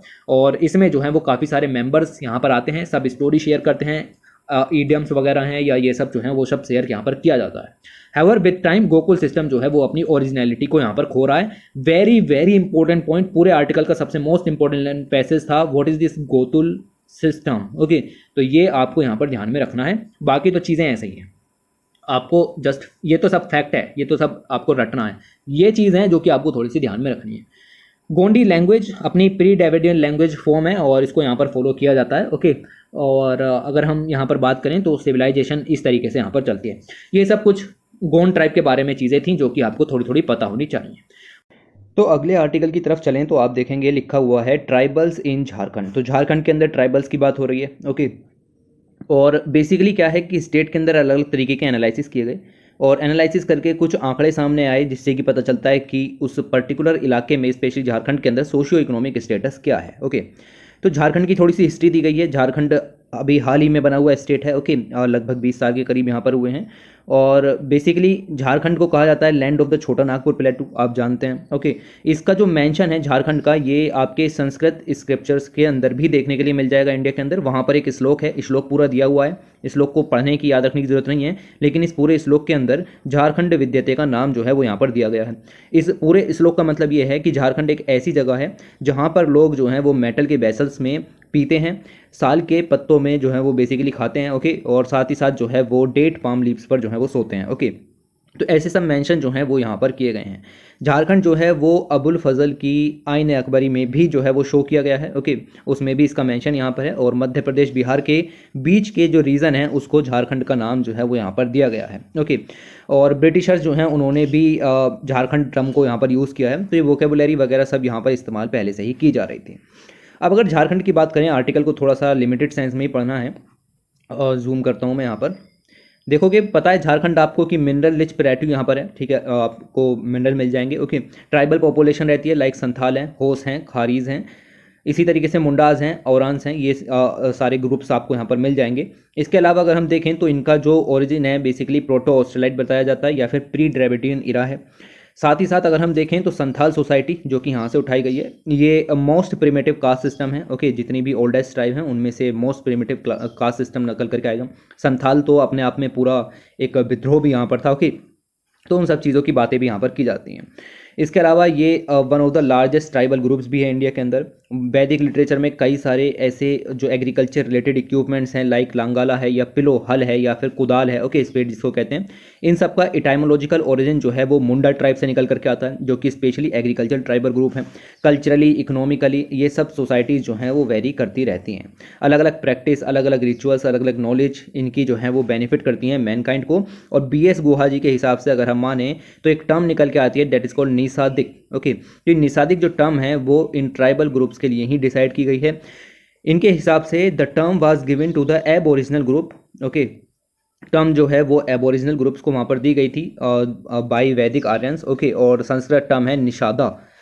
एक निषादिक हो गई, एक निषादा हो गई, सेम सी टर्म है। ये ऐसे सभी बेसिकली किंगडम की एक टर्म है जहाँ पर ये ट्राइबल ग्रुप जो हैं वो रहते थे। इनका सेपरेट अपना किंगडम हुआ करता था वैदिक लिटरेचर में। इन सबको निषादा नाम से यहाँ पर जाना गया है। तो देख सकते हो महाभारत वगैरह के अंदर में भी आपको यहाँ पर चीज़ें मिल जाएंगी। और फिशिंग कम्युनिटी हुआ करती थी, हंटिंग वगैरह इनका मेन ऑक्यूपेशन यहाँ पर था। एंशियंट रेफरेंस के अंदर निषादास जो हैं वो स्मॉल इंडिपेंडेंट किंगडम्स के अंदर में यहाँ पर रहा करते थे, सोशली क्लोज्ड नेटवर्क को फॉलो किया करते थे। ओके, तो ऐसी सब जो चीज़ें हैं वो यहाँ पर निकल करके आती हैं। अपना इनका जो है वो बेसिकली पूरा इलाका होता था, और वो पूरा इलाका आयरन और रिच यहाँ पर होता था, जहाँ पर मैक्सिमम जो है वो प्रोडक्शन की एक्टिविटीज़ यहाँ पर की जा रही हैं पिछले 2500 सालों से। ओके, तो ये थोड़ी सी चीज़ें जो हैं वो झारखंड के बारे में पता चल गई हिस्ट्री के। बेसिकली UPSC के एग्ज़ाम के हिसाब से देखें तो ये चीज़ इंपॉर्टेंट नहीं हो जाती, लेकिन हाँ झारखंड PCS में ये थोड़ी सी चीज़ें इंपॉर्टेंट हो जाती हैं, और उसके लिए तो इससे ज़्यादा डिटेल में पढ़ना पड़ेगा। ठीक है, ये जस्ट मिडिल पोर्शन है। UPSC के छात्रों को भी थोड़ा बहुत पता होना चाहिए झारखंड के थोड़े से इतिहास के बारे में। ओके, इसके बाद बात करें यहाँ पर, तो यहाँ पर बेसिकली हाउस होल्ड दिया गया है, रूरल एरिया में क्या पॉपुलेशन है, SC ST का क्या रेशियो है। तो इसको सिर्फ झारखंड वाले ही बच्चे देखें जो स्पेशली झारखंड सिविल सर्विसेज का एग्जाम देने के लिए यहाँ पर जा रहे हैं। ओके, सिर्फ वो देखें, ज़्यादा आपको यहाँ पर जाने की ज़रूरत नहीं है।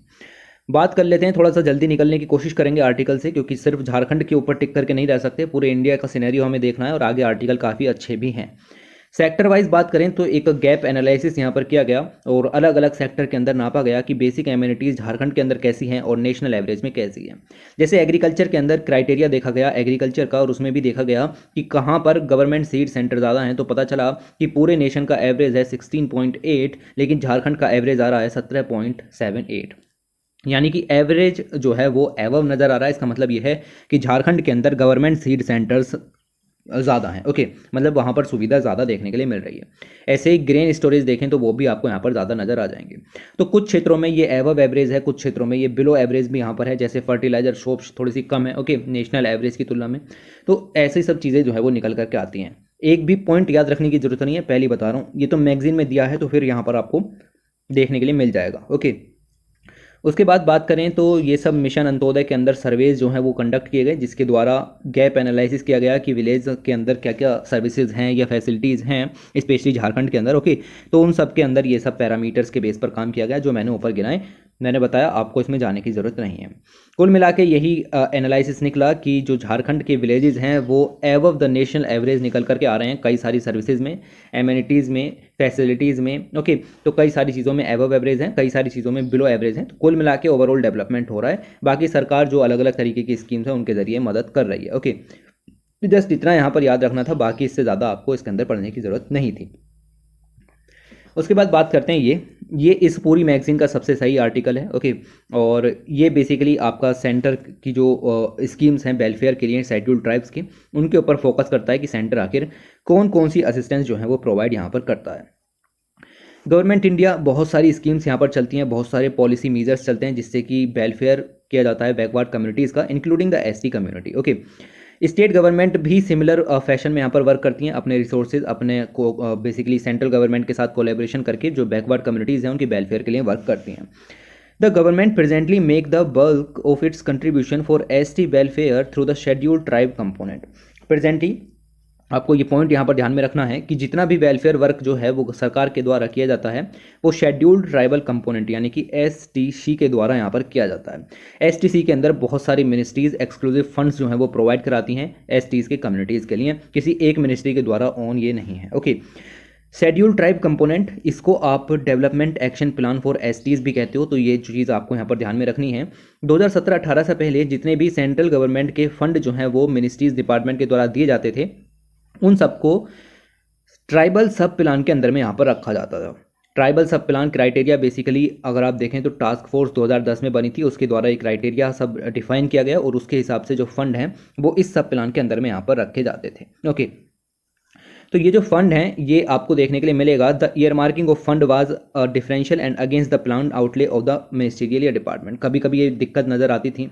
दिक्कत यही थी कि जितनी मिनिस्ट्रीज़ को जो फंड चाहिए वो नहीं अवेलेबल हो रहे थे। साथ ही साथ अगर हम देखें तो नॉन प्लान फंड्स जो हैं उनको टीएसपी से बाहर रखा जा रहा था। तो ये सब कुछ प्रॉब्लम जो है वो नज़र आई। जानने की ज़रूरत नहीं है ज़्यादा, थोड़ा बहुत पता होना चाहिए कि हाँ भाई 2010 से ट्राइबल सब प्लान और इसके अंदर में ये सब चीज़ एक्टिविटीज़ होती थी। ओके, लेकिन जैसे ही 2017-18 का बजट यहाँ पर पेश किया गया और जो प्लान है और नॉन प्लान है दोनों तरीके के फंड्स को यहाँ पर मर्ज कर दिया।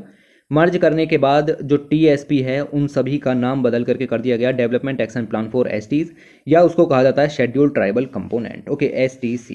तो लगभग 41 के करीब जो सेंट्रल गवर्नमेंट मिनिस्ट्रीज हैं या डिपार्टमेंट हैं वो सब जो है वो इसके अंदर में फंड जो है वो उपलब्ध कराते हैं जिससे कि वेलफेयर कम्युनिटी के लिए वर्क किया जा सके। Okay, some of the important schemes की अगर हम और बात करें तो जैसा कि यहाँ पर आपको पता लगा कि स्पेशल सेंटर असिस्टेंट दी जाती है टू ट्राइबल सब प्लान और ट्राइबल सब स्कीम ऑफ स्टेट। ये बंद नहीं हुआ है लेकिन हमने इसको मर्ज कर दिया। तो आप देखोगे कि special centre assistance to tribal sub plan ये पूरी की पूरी स्कीम है। ओके, और इसके अंदर जो सेंट्रल गवर्नमेंट है वो स्टेट्स को फंड यहाँ पर उपलब्ध कराती है। ओके, ताकि जो ट्राइबल पॉपुलेशन है या अदर सोशल ग्रुप हैं उनमें ह्यूमन रिसोर्स का, क्वालिटी ऑफ लाइफ का, अपॉर्चुनिटीज़ का, एलिवेशन ऑफ पॉवर्टी का कोई गैप ना रह जाए। ओके, तो जो बाकी कम्युनिटीज़ का डेवलपमेंट हुआ है उसी तरीके का डेवलपमेंट ट्राइबल कम्युनिटीज़ का भी होना चाहिए, इस बात का खासा ध्यान रखा जाता है।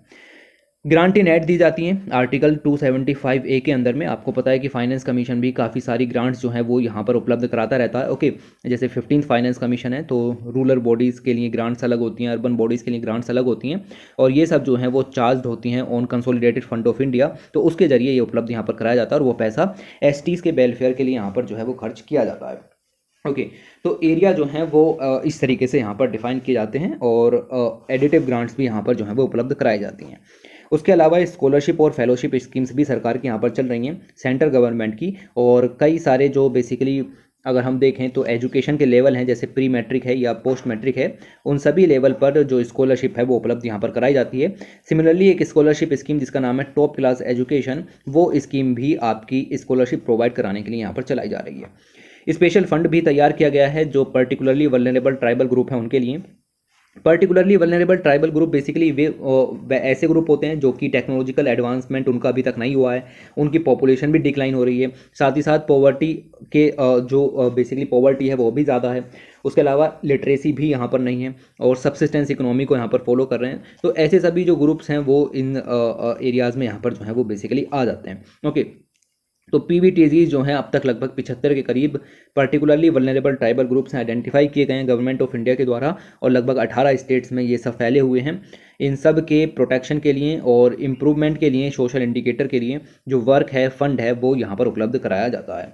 तो जस्ट आपको ये पॉइंट्स जो हैं वो यहाँ पर ध्यान में रखने हैं कि यहाँ पर क्या क्या काम हो रहा है। इसके अलावा अगर हम देखें तो गर्ल चाइल्ड की एजुकेशन के लिए भी सेंट्रल गवर्नमेंट वुमेन और गर्ल्स चाइल्ड को एजुकेट करने के लिए, एम्पावर करने के लिए रिसेंट ईयर्स में काफ़ी कुछ कदम जो है वो उठा रही है।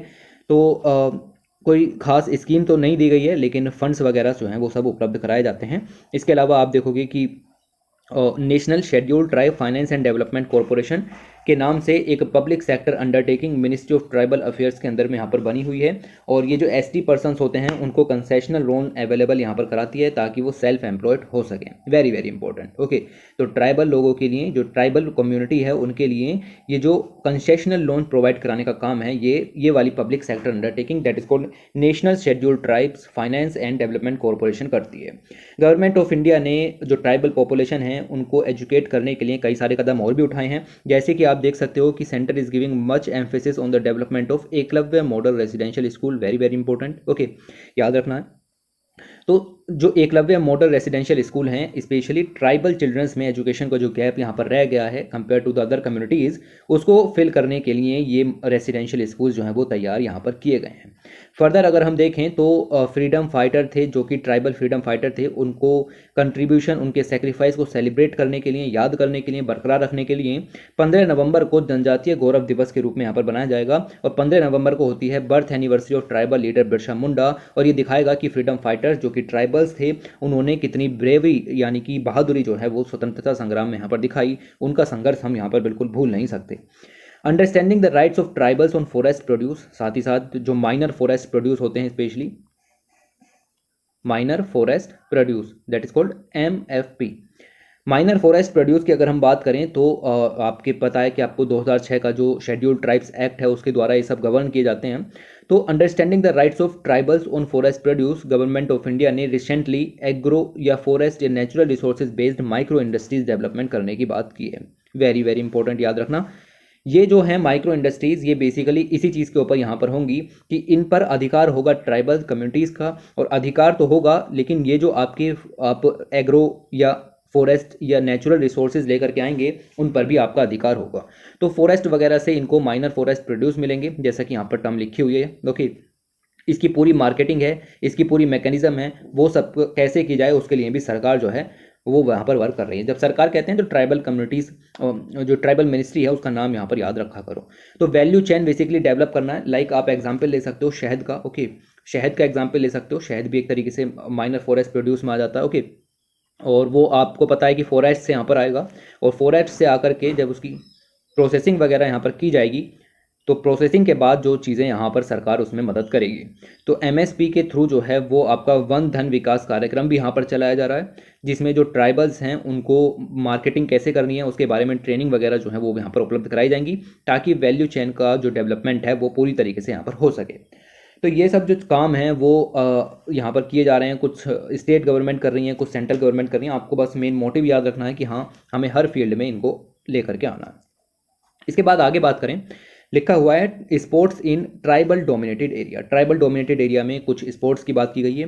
UPSC की नज़र से अगर आप देखें तो आर्टिकल में कोई दम नहीं नज़र आता, लेकिन एज अ UPSC एस्पिरेंट आपको पता होना चाहिए कि कौन कौन से जो ऐसे प्लेयर्स हैं, इंटरनेशनली अच्छा काम किया है, इंडिया का नाम रोशन किया है। ओके, और ट्राइबल कम्युनिटी से यहाँ पर आते थे। तो अगर पूछ लिया जाए तो एक दो का नाम तो आपको पता होना चाहिए कम से कम। तो बस उसी हिसाब से यहाँ पर देखते हुए आगे जो है वो चलेंगे। अगर हम रिसेंट ईयर्स में देखें तो स्पोर्ट्स पर काफ़ी ज़्यादा ध्यान दिया जा रहा है, चाहे ओलंपिक हो, एशियन गेम्स हो, कॉमनवेल्थ गेम्स हो, या कोई और अदर इंटरनेशनल स्पोर्ट्स इवेंट हो, उस सभी में जो है वो बढ़ चढ़ करके पार्टिसिपेशन इंडिया के द्वारा यहाँ पर किया जाता है। अगर हम बात करें हॉकी की, तो हॉकी आपको पता है हॉकी के बारे में। लाइक आप यहाँ पर देखोगे तो एम्स्टर्डम ओलंपिक हुए थे 1928 के अंदर, वहाँ पर हमने टोटल 12 मेडल जीते। Okay, it has won 12 medal including 8 gold, 1 silver and 3 bronze medal from the Amsterdam Olympic in 1928 to the Tokyo Olympic in 2021। Total 12 medal आए हैं 2018 से 2021 तक हॉकी के अंदर। टोटल 12 मेडल आए हैं, जिसमें से कि 8 तो गोल्ड हैं, 1 सिल्वर है और 3 ब्रॉन्ज मेडल यहाँ पर आपको मिले हैं। ओके, तो ये थोड़ी थोड़ी चीज़ें आपको पता होनी चाहिए। और India has won 35 medals including 10 gold medals in the Olympic games, of which Indian players have von 34% only in hockey. Okay, तो जितने मेडल हमने यहाँ पर ओलंपिक गेम्स में जीते उसका 34% हॉकी में जीते। मैं कह रहा हूँ यूपीएससी के लिए मत जाओ भाई इतना डिटेल में, ठीक है, ये पढ़ने की ज़रूरत नहीं है, ये सब नहीं पूछा जाएगा। ओके, बट फिर भी आपको पता होना चाहिए बेस क्रिएट क्या है, हॉकी में इतने मेडल मिले और इस बार जितने मिले उनका 34% हॉकी में मिले। ओके, ये सब चीज़ें निकल करके आती हैं। बेसिक चीज़ ये है कि आपको ऐसे कुछ लोगों को पता होना चाहिए जो कि ट्राइबल कम्युनिटी से आए और उन्होंने इंडिया का नाम रोशन किया। जैसे अगर हम बात करें golden era of Indian history के अंदर, तो जयपाल सिंह मुंडा जी का नाम आप बिल्कुल नहीं भूल सकते, इनका नाम आपकी जुबान पर होना चाहिए। और जैसे इंटरव्यू वगैरह में आपसे कुछ पूछा जाए तो आपको इसको बताना पड़ेगा। या फिर आप कोई ऐसा ऐसे लिख रहे हैं कि role of tribal community in the socio economic development या इंडिया के ओवरऑल डेवलपमेंट पे, तो उसमें आप इनको मेंशन जरूर से कीजिएगा। ओके, तो ये बेसिकली कैप्टन थे और कंट्री के लिए पहला ओलंपिक गोल्ड जो है वो यहाँ पर जीता। 1903 में आप देख सकते हो कि झारखंड के अंदर जो है वो यहाँ पर ये पैदा हुए और हॉकी प्लेयर यहाँ पर थे। ओनली इंटरनेशनल हॉकी प्लेयर हैं जिनको ऑक्सफोर्ड ब्लू टाइटल भी दिया गया 1925 के अंदर, और पॉपुलर थे अलग अलग वर्ग के लिए।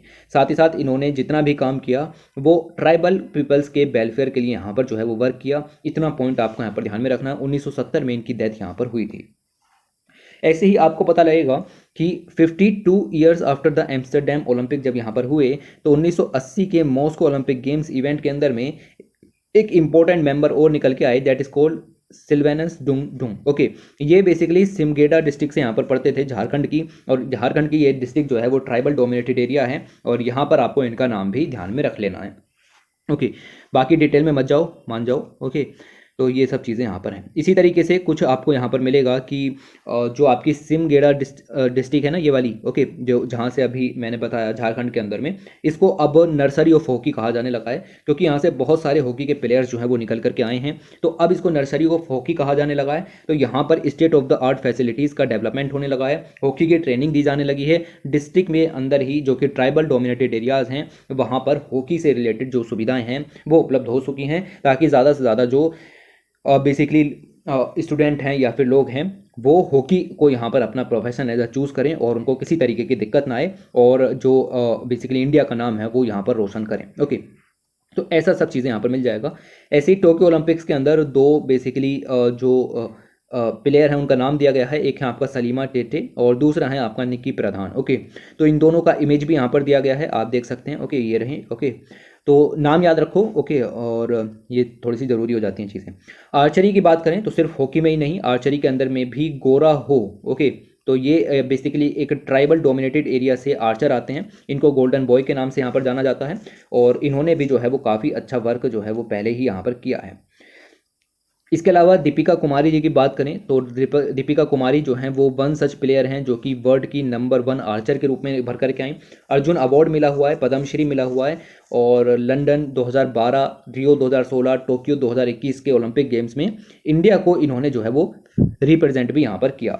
तो ये सब चीज़ें थोड़ी सी याद रखो, एक दो लेडीज़ का नाम यहाँ पर याद रखो। ओके, और ये थोड़े बहुत यहाँ पर लोगों के नाम याद रखो, सिर्फ झारखंड से ही नहीं। ओके, बहुत सारे और जगह हैं वहाँ से भी लोग निकल करके आए हैं। तो ये सब जो चीज़ें हैं इनके और ज़्यादा बढ़ाने के लिए सेंट्रल गवर्नमेंट तो लगातार यहाँ पर एफर्ट कर ही रही है। स्टेट गवर्नमेंट भी आइडेंटिफाई कर रही है टैलेंटेड स्पोर्ट्स पर्सन को, उनको एडिक्वेट फैसिलिटी उपलब्ध करा रही हैं, प्रमोशन ट्रेनिंग में मदद कर रही हैं, प्रॉपर एनवायरनमेंट मिले, बेटर परफॉर्मेंस कर पाएंगे। ओके, तो इस तरीके से जो छत्तीसगढ़ की गवर्नमेंट है उन्होंने sports and youth welfare department बनाया 5 साल पहले। ओके, और उसके बाद इन्होंने जो है वो 2001 में अपनी स्पोर्ट्स पॉलिसी लॉन्च की, that is called Chhattisgarh sports policy 2017। Okay, ये 2001 वाली थी, लेकिन फिर इसको यहाँ पर रिवाइव किया गया, और रिवाइज करने के बाद क्योंकि समय के साथ चीज़ों को बदलना पड़ता है, तो at the present Chhattisgarh sports policy 2017 यहाँ पर है, और इसके अंदर एक स्ट्रेटजिक अप्रोच को अपनाया गया है जिससे कि स्पोर्ट एक्टिविटीज़ को डेवलप करेंगे, एनकरेज करेंगे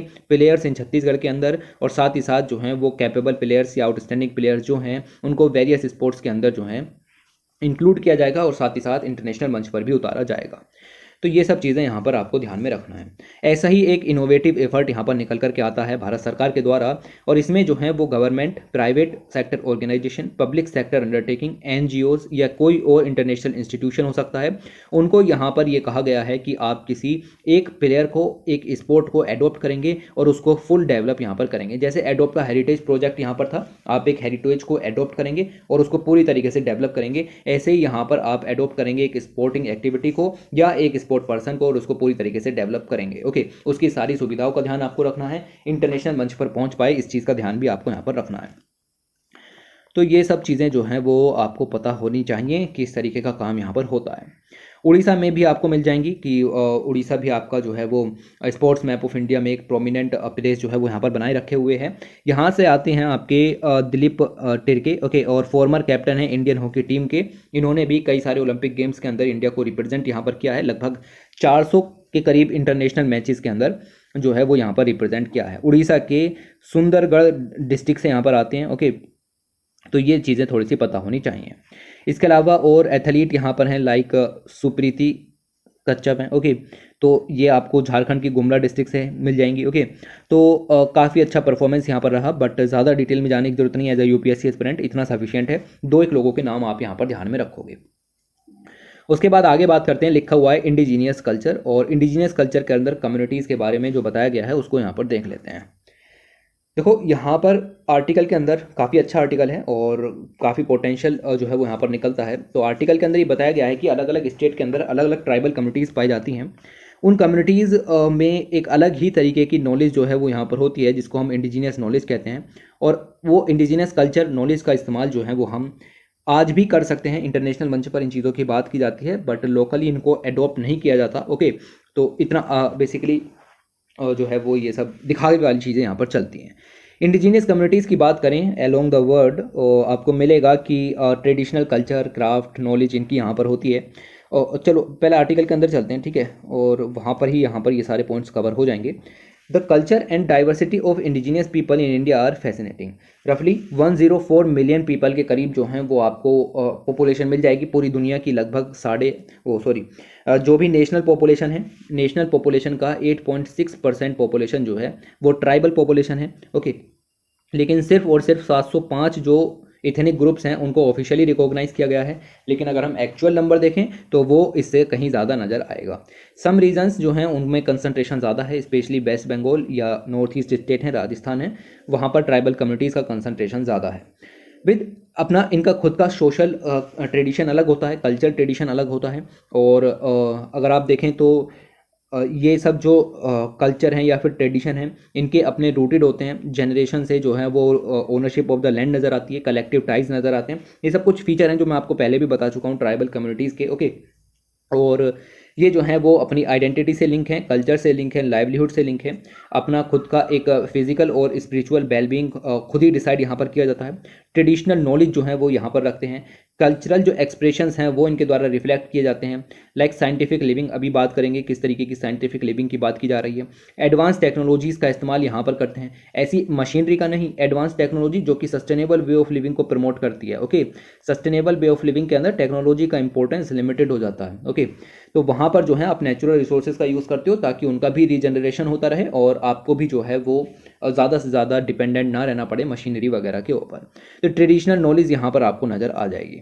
इसके बाद अगर हम बात करें, इनमें अलग तरीके की नॉलेज होती है लोकल फ्लोरा फौना के बारे में, लाइक कैसे मेडिसिन को यूज़ करना है, कैसे एग्रीकल्चर जो है वो करनी है, फिशिंग है, आर्किटेक्चर है, ये सब कैसे यहाँ पर करना है। वर्ल्ड बैंक की एक रिपोर्ट आई इंडिजीनियस पीपल्स के अंदर, उसने यहाँ पर कहा कि भाई इंडिजीनियस पीपल ओन, ऑक्यूपाई और use a quarter of the world surface area. पूरी दुनिया के सरफेस एरिया के सिर्फ 1/4 पर ट्राइबल कम्युनिटी रहती है, लेकिन जो बर्ड की बायोडाइवर्सिटी यहाँ पर बची है उसको प्रोटेक्ट करने में 80% कंट्रीब्यूशन करती है। ये दुनिया की 80% बायोडाइवर्सिटी को अकेले ही प्रोटेक्ट यहाँ पर करती है। क्यों? क्योंकि इनकी जो एंसेस्ट्रल नॉलेज है, एक्सपर्टीज़ है, वो इनको जो है वो इस काबिल यहाँ पर बनाती है ताकि वो आने वाले जो चेंजेस हैं, लाइक क्लाइमेट चेंज है, ग्लोबल वार्मिंग है, उनसे मिटिगेट कर सकें, उनके रिस्क को रिड्यूस यहाँ पर कर सकें। ओके, तो ये चीज़ें काफ़ी ज़्यादा ज़रूरी हो जाती हैं। अनफॉर्चुनेटली ये जो ट्रेडिशनल वे ऑफ लाइफ है, लाइवलीहुड है या प्रैक्टिसेस हैं इंडिजिनियस कम्युनिटीज़ की, ये आपकी कई सारे फैक्टर्स के कारण लगातार चेंज हो रही है, जैसे इंक्लूडिंग लैक ऑफ रिकॉग्निशन। ये जो नॉलेज है, हमें पता तो है कि ट्रेडिशनल नॉलेज अवेलेबल है, बट हम इसको यूज़ नहीं कर रहे हैं। ओके, हम इसको जो है वो पूरी तरीके से रिकॉग्नाइज नहीं कर रहे हैं। साथ ही साथ इनके राइट्स जो हैं उनको भी प्रोटेक्ट ज़्यादा नहीं किया जा रहा। इसके अलावा जो पब्लिक पॉलिसीज़ हैं उनमें भी इनको एक्सक्लूड कर दिया जाता है।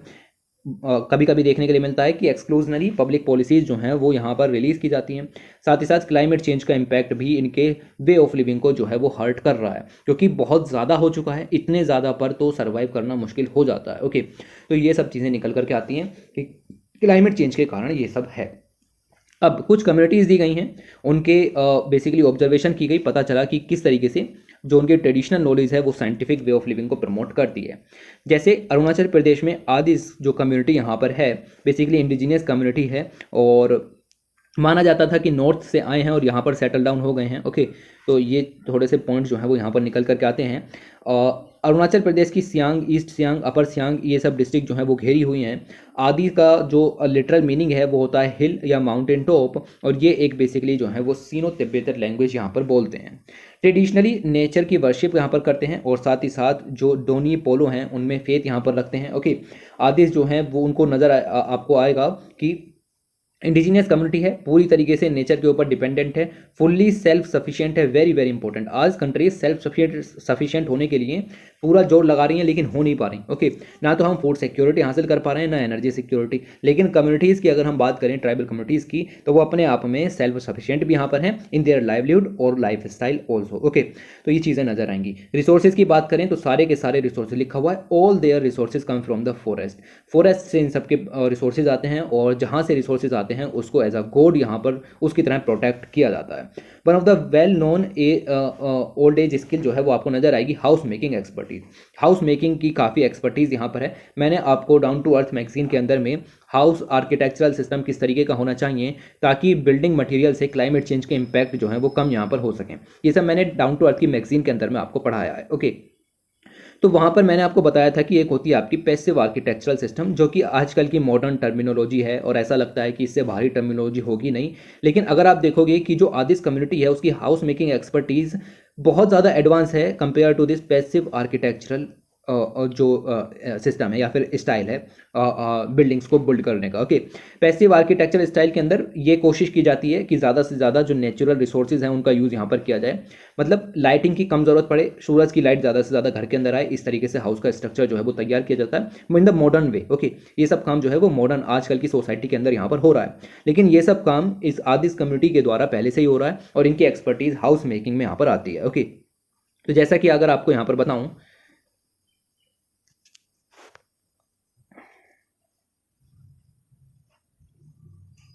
लेकिन ये सब काम जो है वो आदि कम्युनिटी के द्वारा पहले से ही हो रहा है, जिसमें उनकी हाउस मेकिंग एक्सपर्टीज़ यहाँ पर आ जाती है।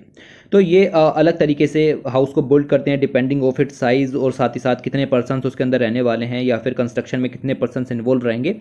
1 से 2 दिन में इस काम को बना करके ख़त्म कर देते हैं। अगर हम आदि कम्युनिटी की बात करें तो टिपिकली रेज्ड हाउस यहाँ पर बनाते हैं, रेक्टेंगुलर जो हाउसेस की शेप यहाँ पर होती है। वन कैन आइडेंटिफाई आदि हाउस इजीली। ओके, आराम से आप उसको पहचान सकते हो कि इस तरीके का हाउस जो है वो आदि हाउस होगा यहाँ पर। Okay, majority of the Adi man folks are good craftsman. Okay, craftsmanship भी सही है।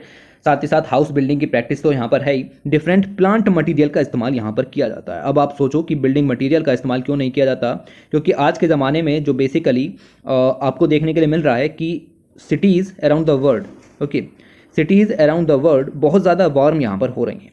तो उसके पीछे का कारण यहाँ पर एक तरीके से जो मॉडर्न वे में बिल्डिंग मैन्युफैक्चरिंग है वो भी यहाँ पर है, क्योंकि बिल्डिंग मटेरियल का use according to the basically codes जो यहाँ पर बनाई गई हैं अलग अलग कंट्रीज़ के अंदर या इंटरनेशनली, उनके हिसाब से नहीं किया जा रहा। तो यहाँ पर ये लोग प्लांट मटेरियल का इस्तेमाल यहाँ पर करते हैं हाउस बिल्डिंग के अंदर, लाइक बैम्बूज हैं, वुड्स हैं, केन्स हैं, लीव्स हैं, इसमें कंस्ट्रक्शन में इस्तेमाल किया जाता है। वॉल्स टिम्बर वुड बैम्बू की बनाई जाती हैं, फ्लोर जो है वो बैम्बू का होगा, रूफ जो है वो लीव्स की यहाँ पर होगी, रोप्स का यूज़ किया जाता है स्टेबिलिटी और ड्यूरेबिलिटी या स्ट्रेंथ को लाने के लिए। तो ये सब चीज़ें यहाँ पर आपकी नज़र आएंगी। देखो यहाँ पर अगर आप देखो तो ये जो सब मटेरियल है कंस्ट्रक्शन के लिए ये कलेक्ट किया जाता है according to the phases of the moon, मतलब मून की पोजीशन क्या है उसको देख करके ये सब मटेरियल कंस्ट्रक्ट किए जाते हैं। ओके, इसके अलावा जो मटेरियल कलेक्ट किए गए नए मून से पहले ही वो इंसेक्ट से बिल्कुल फ्री होते हैं और ज़्यादा दिनों तक यहाँ पर चलते हैं। मतलब अगर आपने नया मून जब यहाँ पर आया है, ओके, उससे पहले मटेरियल को उठाया है, ओके, मटेरियल यहाँ पर आपने गैदर किया है, तो वो जो मटेरियल यहाँ पर होगा उसमें इंसेक्ट नहीं होंगे और उससे बना हुआ हाउस बहुत लंबे समय तक चलेगा।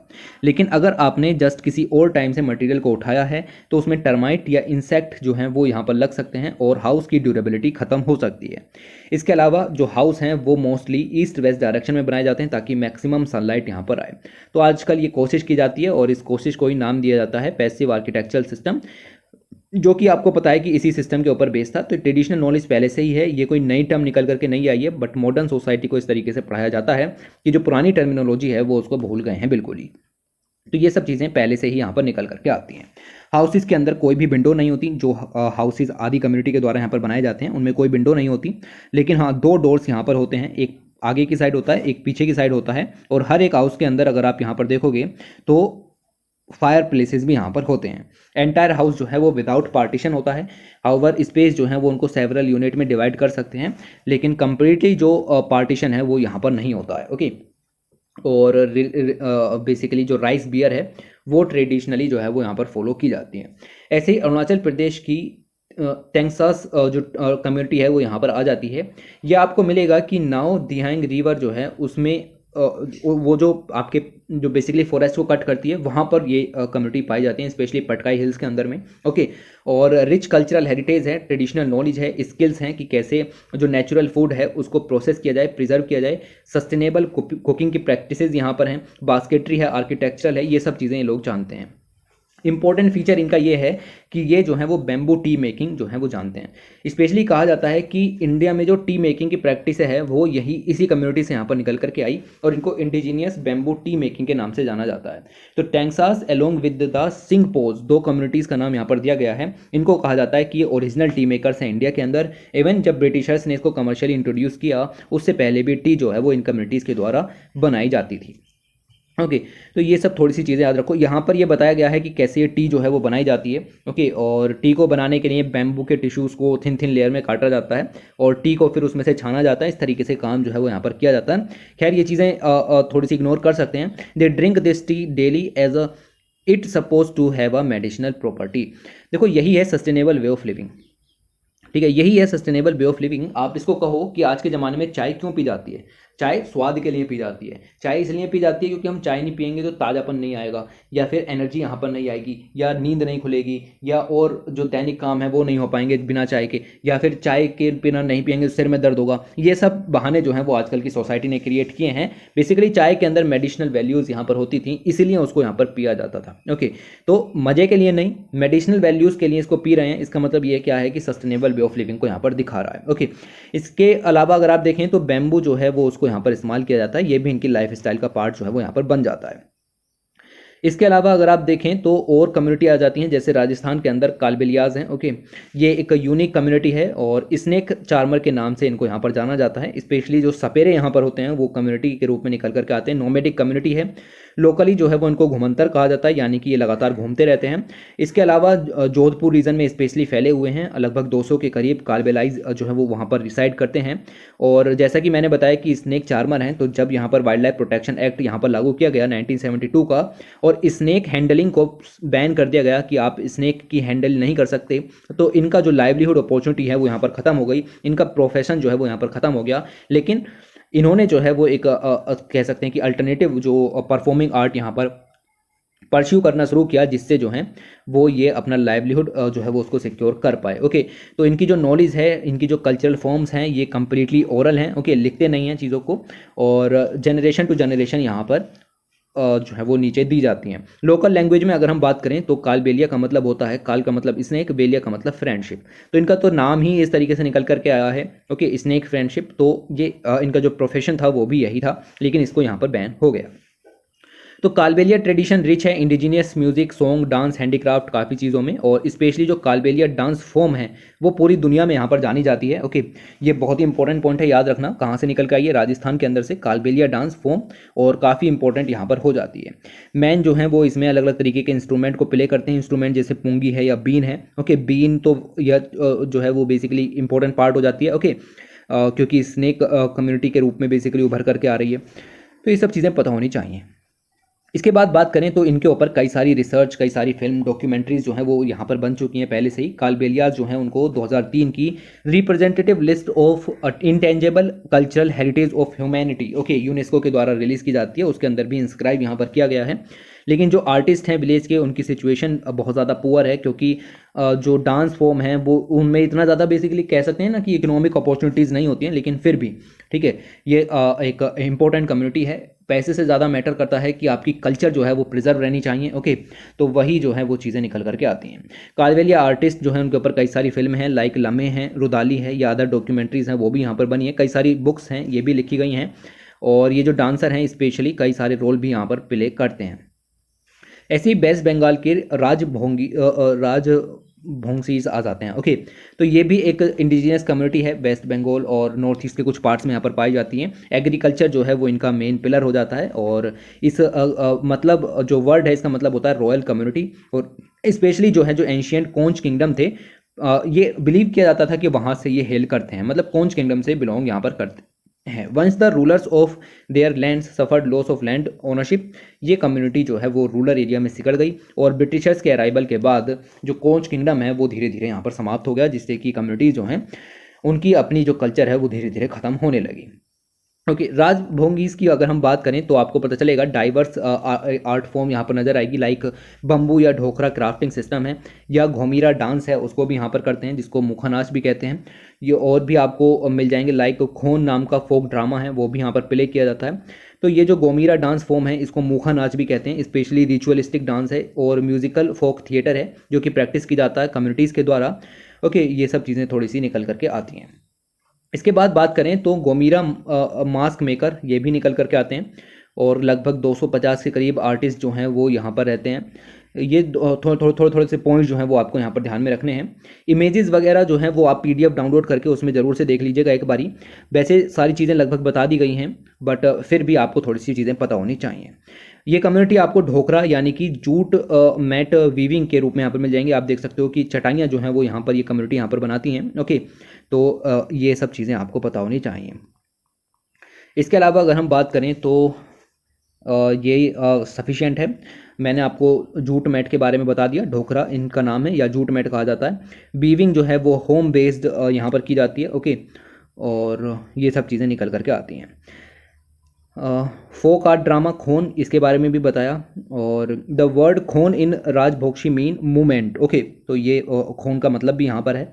और स्टोरीज़ जो लोकल इंसिडेंट के ऊपर बेस्ड होती हैं उनको कॉमिकल स्टाइल में प्रेजेंट किया जाता है, ड्रामेटाइज करके। तो ये जो है वो खोम फोक ड्रामा का इंपॉर्टेंस यहाँ पर हो जाता है। थोड़े सी पॉइंट्स को यहाँ पर याद रखो। देखो, पूछेगा मेंस में क्वेश्चन इस तरीके से निकलेगा, आप समझो कि किस तरीके से चीज़ें निकलती हैं। थोड़ा सा यहाँ पर सोचो कि क्या क्वेश्चन ऐसा निकलेगा कि ट्रेडिशनल कम्युनिटीज़ के बारे में बताइए, उनका क्या रोल, ऐसे नहीं। ऐसे क्वेश्चन निकलेगा कि presently around the world sustainable way of living की बात हो रही है, साथ ही साथ इस चीज़ की भी बात हो रही है कि ट्राइबल कम्युनिटीज़ की नॉलेज को उभार करके लाने की ज़रूरत है। क्या आपको लगता है कि ट्राइबल कम्युनिटीज़ की ये नॉलेज हमें क्लाइमेट चेंज और ये जो वर्तमान की चुनौतियाँ इनसे निपटने में मदद करेगी? तब आपको ये एग्जाम्पल यहाँ पर लिखने हैं। कि लाइक जो आदि कम्युनिटी है वो इस तरीके से प्लांट मटेरियल का यूज़ करके हाउस बिल्डिंग करती है, जबकि हम प्रेजेंट सिस्टम में अलग अलग तरीके के काम यहाँ पर करने की कोशिश कर रहे हैं, वो भी सक्सेसफुल नहीं हो पा रहे हैं। तो हाँ, इंपॉर्टेंस है, ठीक है, तो उसको ही यहाँ पर आप इन एग्जाम्पल्स के जरिए दिखाओगे। कोई डायरेक्ट क्वेश्चन नहीं निकलेगा कि 2 कम्युनिटीज़ और उनके बारे में बताइए, ऐसा नहीं निकलता है, ठीक है। आपको मैंने क्वेश्चन बताया कि किस टाइप का निकलेगा, इसी टाइप का निकलेगा अगर निकला तो। ये चीज़ें आपको यहाँ पर ध्यान में रखनी है। खैर, आगे चलो, तो यहाँ पर ये सब चीज़ें कि सस्टेनेबल डेवलपमेंट गोल पूरे करने हैं, तो जो ट्रेडिशनल वे ऑफ लिविंग है इसमें आपको यहाँ पर जो है वो इंपॉर्टेंट भूमिका निभानी पड़ेगी, इसको लेकर के आना पड़ेगा। लिखा हुआ है देखो साफ साफ, ओके, तो इस तरीके से जो है वो वर्क यहाँ पर होंगे। These communities are mostly self sufficient और नेचर की, कल्चर की पूरी तरीके से रिकॉग्नाइज करते हैं और नेचर को भी प्रोटेक्ट करते हैं, तो ये सब चीज़ें ज़रूरी हो जाती हैं। तो मैन, नेचर और कल्चर, इन तीनों के बीच में जो एक तरीके से आप यहाँ पर देखेंगे कि ट्रायंगल यहाँ पर क्रिएट हुआ है, वही है आपका sustainable way of living, nothing more than that, okay. नई नई डेफिनेशन निकल करके आ रही हैं, बट अगर आप ट्राइबल्स की नज़र से देखेंगे तो ये डेफिनेशन सक्सेसफुल यहाँ पर नज़र आएगी, क्योंकि उन्होंने सेल्फ सफिशिएंसी हासिल की है। तो हम ग्लोबल लेवल पर, इंडिया के लेवल पर इस काम को भी कर सकते हैं अगर हमने इसमें ध्यान दिया तो, अगर हमने इस नॉलेज को रिकॉग्नाइज किया तो, ओके। तो ये चीज़ें पता होनी चाहिए। इस तरीके से आपकी जो ये मैगज़ीन है वो यहाँ पर ख़त्म हो गई। 58 पेज थे जो एडवर्टाइजमेंट है उनको हटा करके, और ये पूरी योजना पत्रिका जुलाई 2022 की आप लोगों के सामने थी, ये कंप्लीट हो गई है। और इसकी पीडीएफ आपको टेलीग्राम चैनल पर मिलेगी, जिसका लिंक मैंने आपको डिस्क्रिप्शन में दे दिया है, वहाँ से जाकर के आप इसकी पीडीएफ को डाउनलोड कर सकते हैं। हिंदी और इंग्लिश दोनों भाषाओं में एकदम क्लीन पीडीएफ उपलब्ध कराई गई है। Thanks for watching, take care.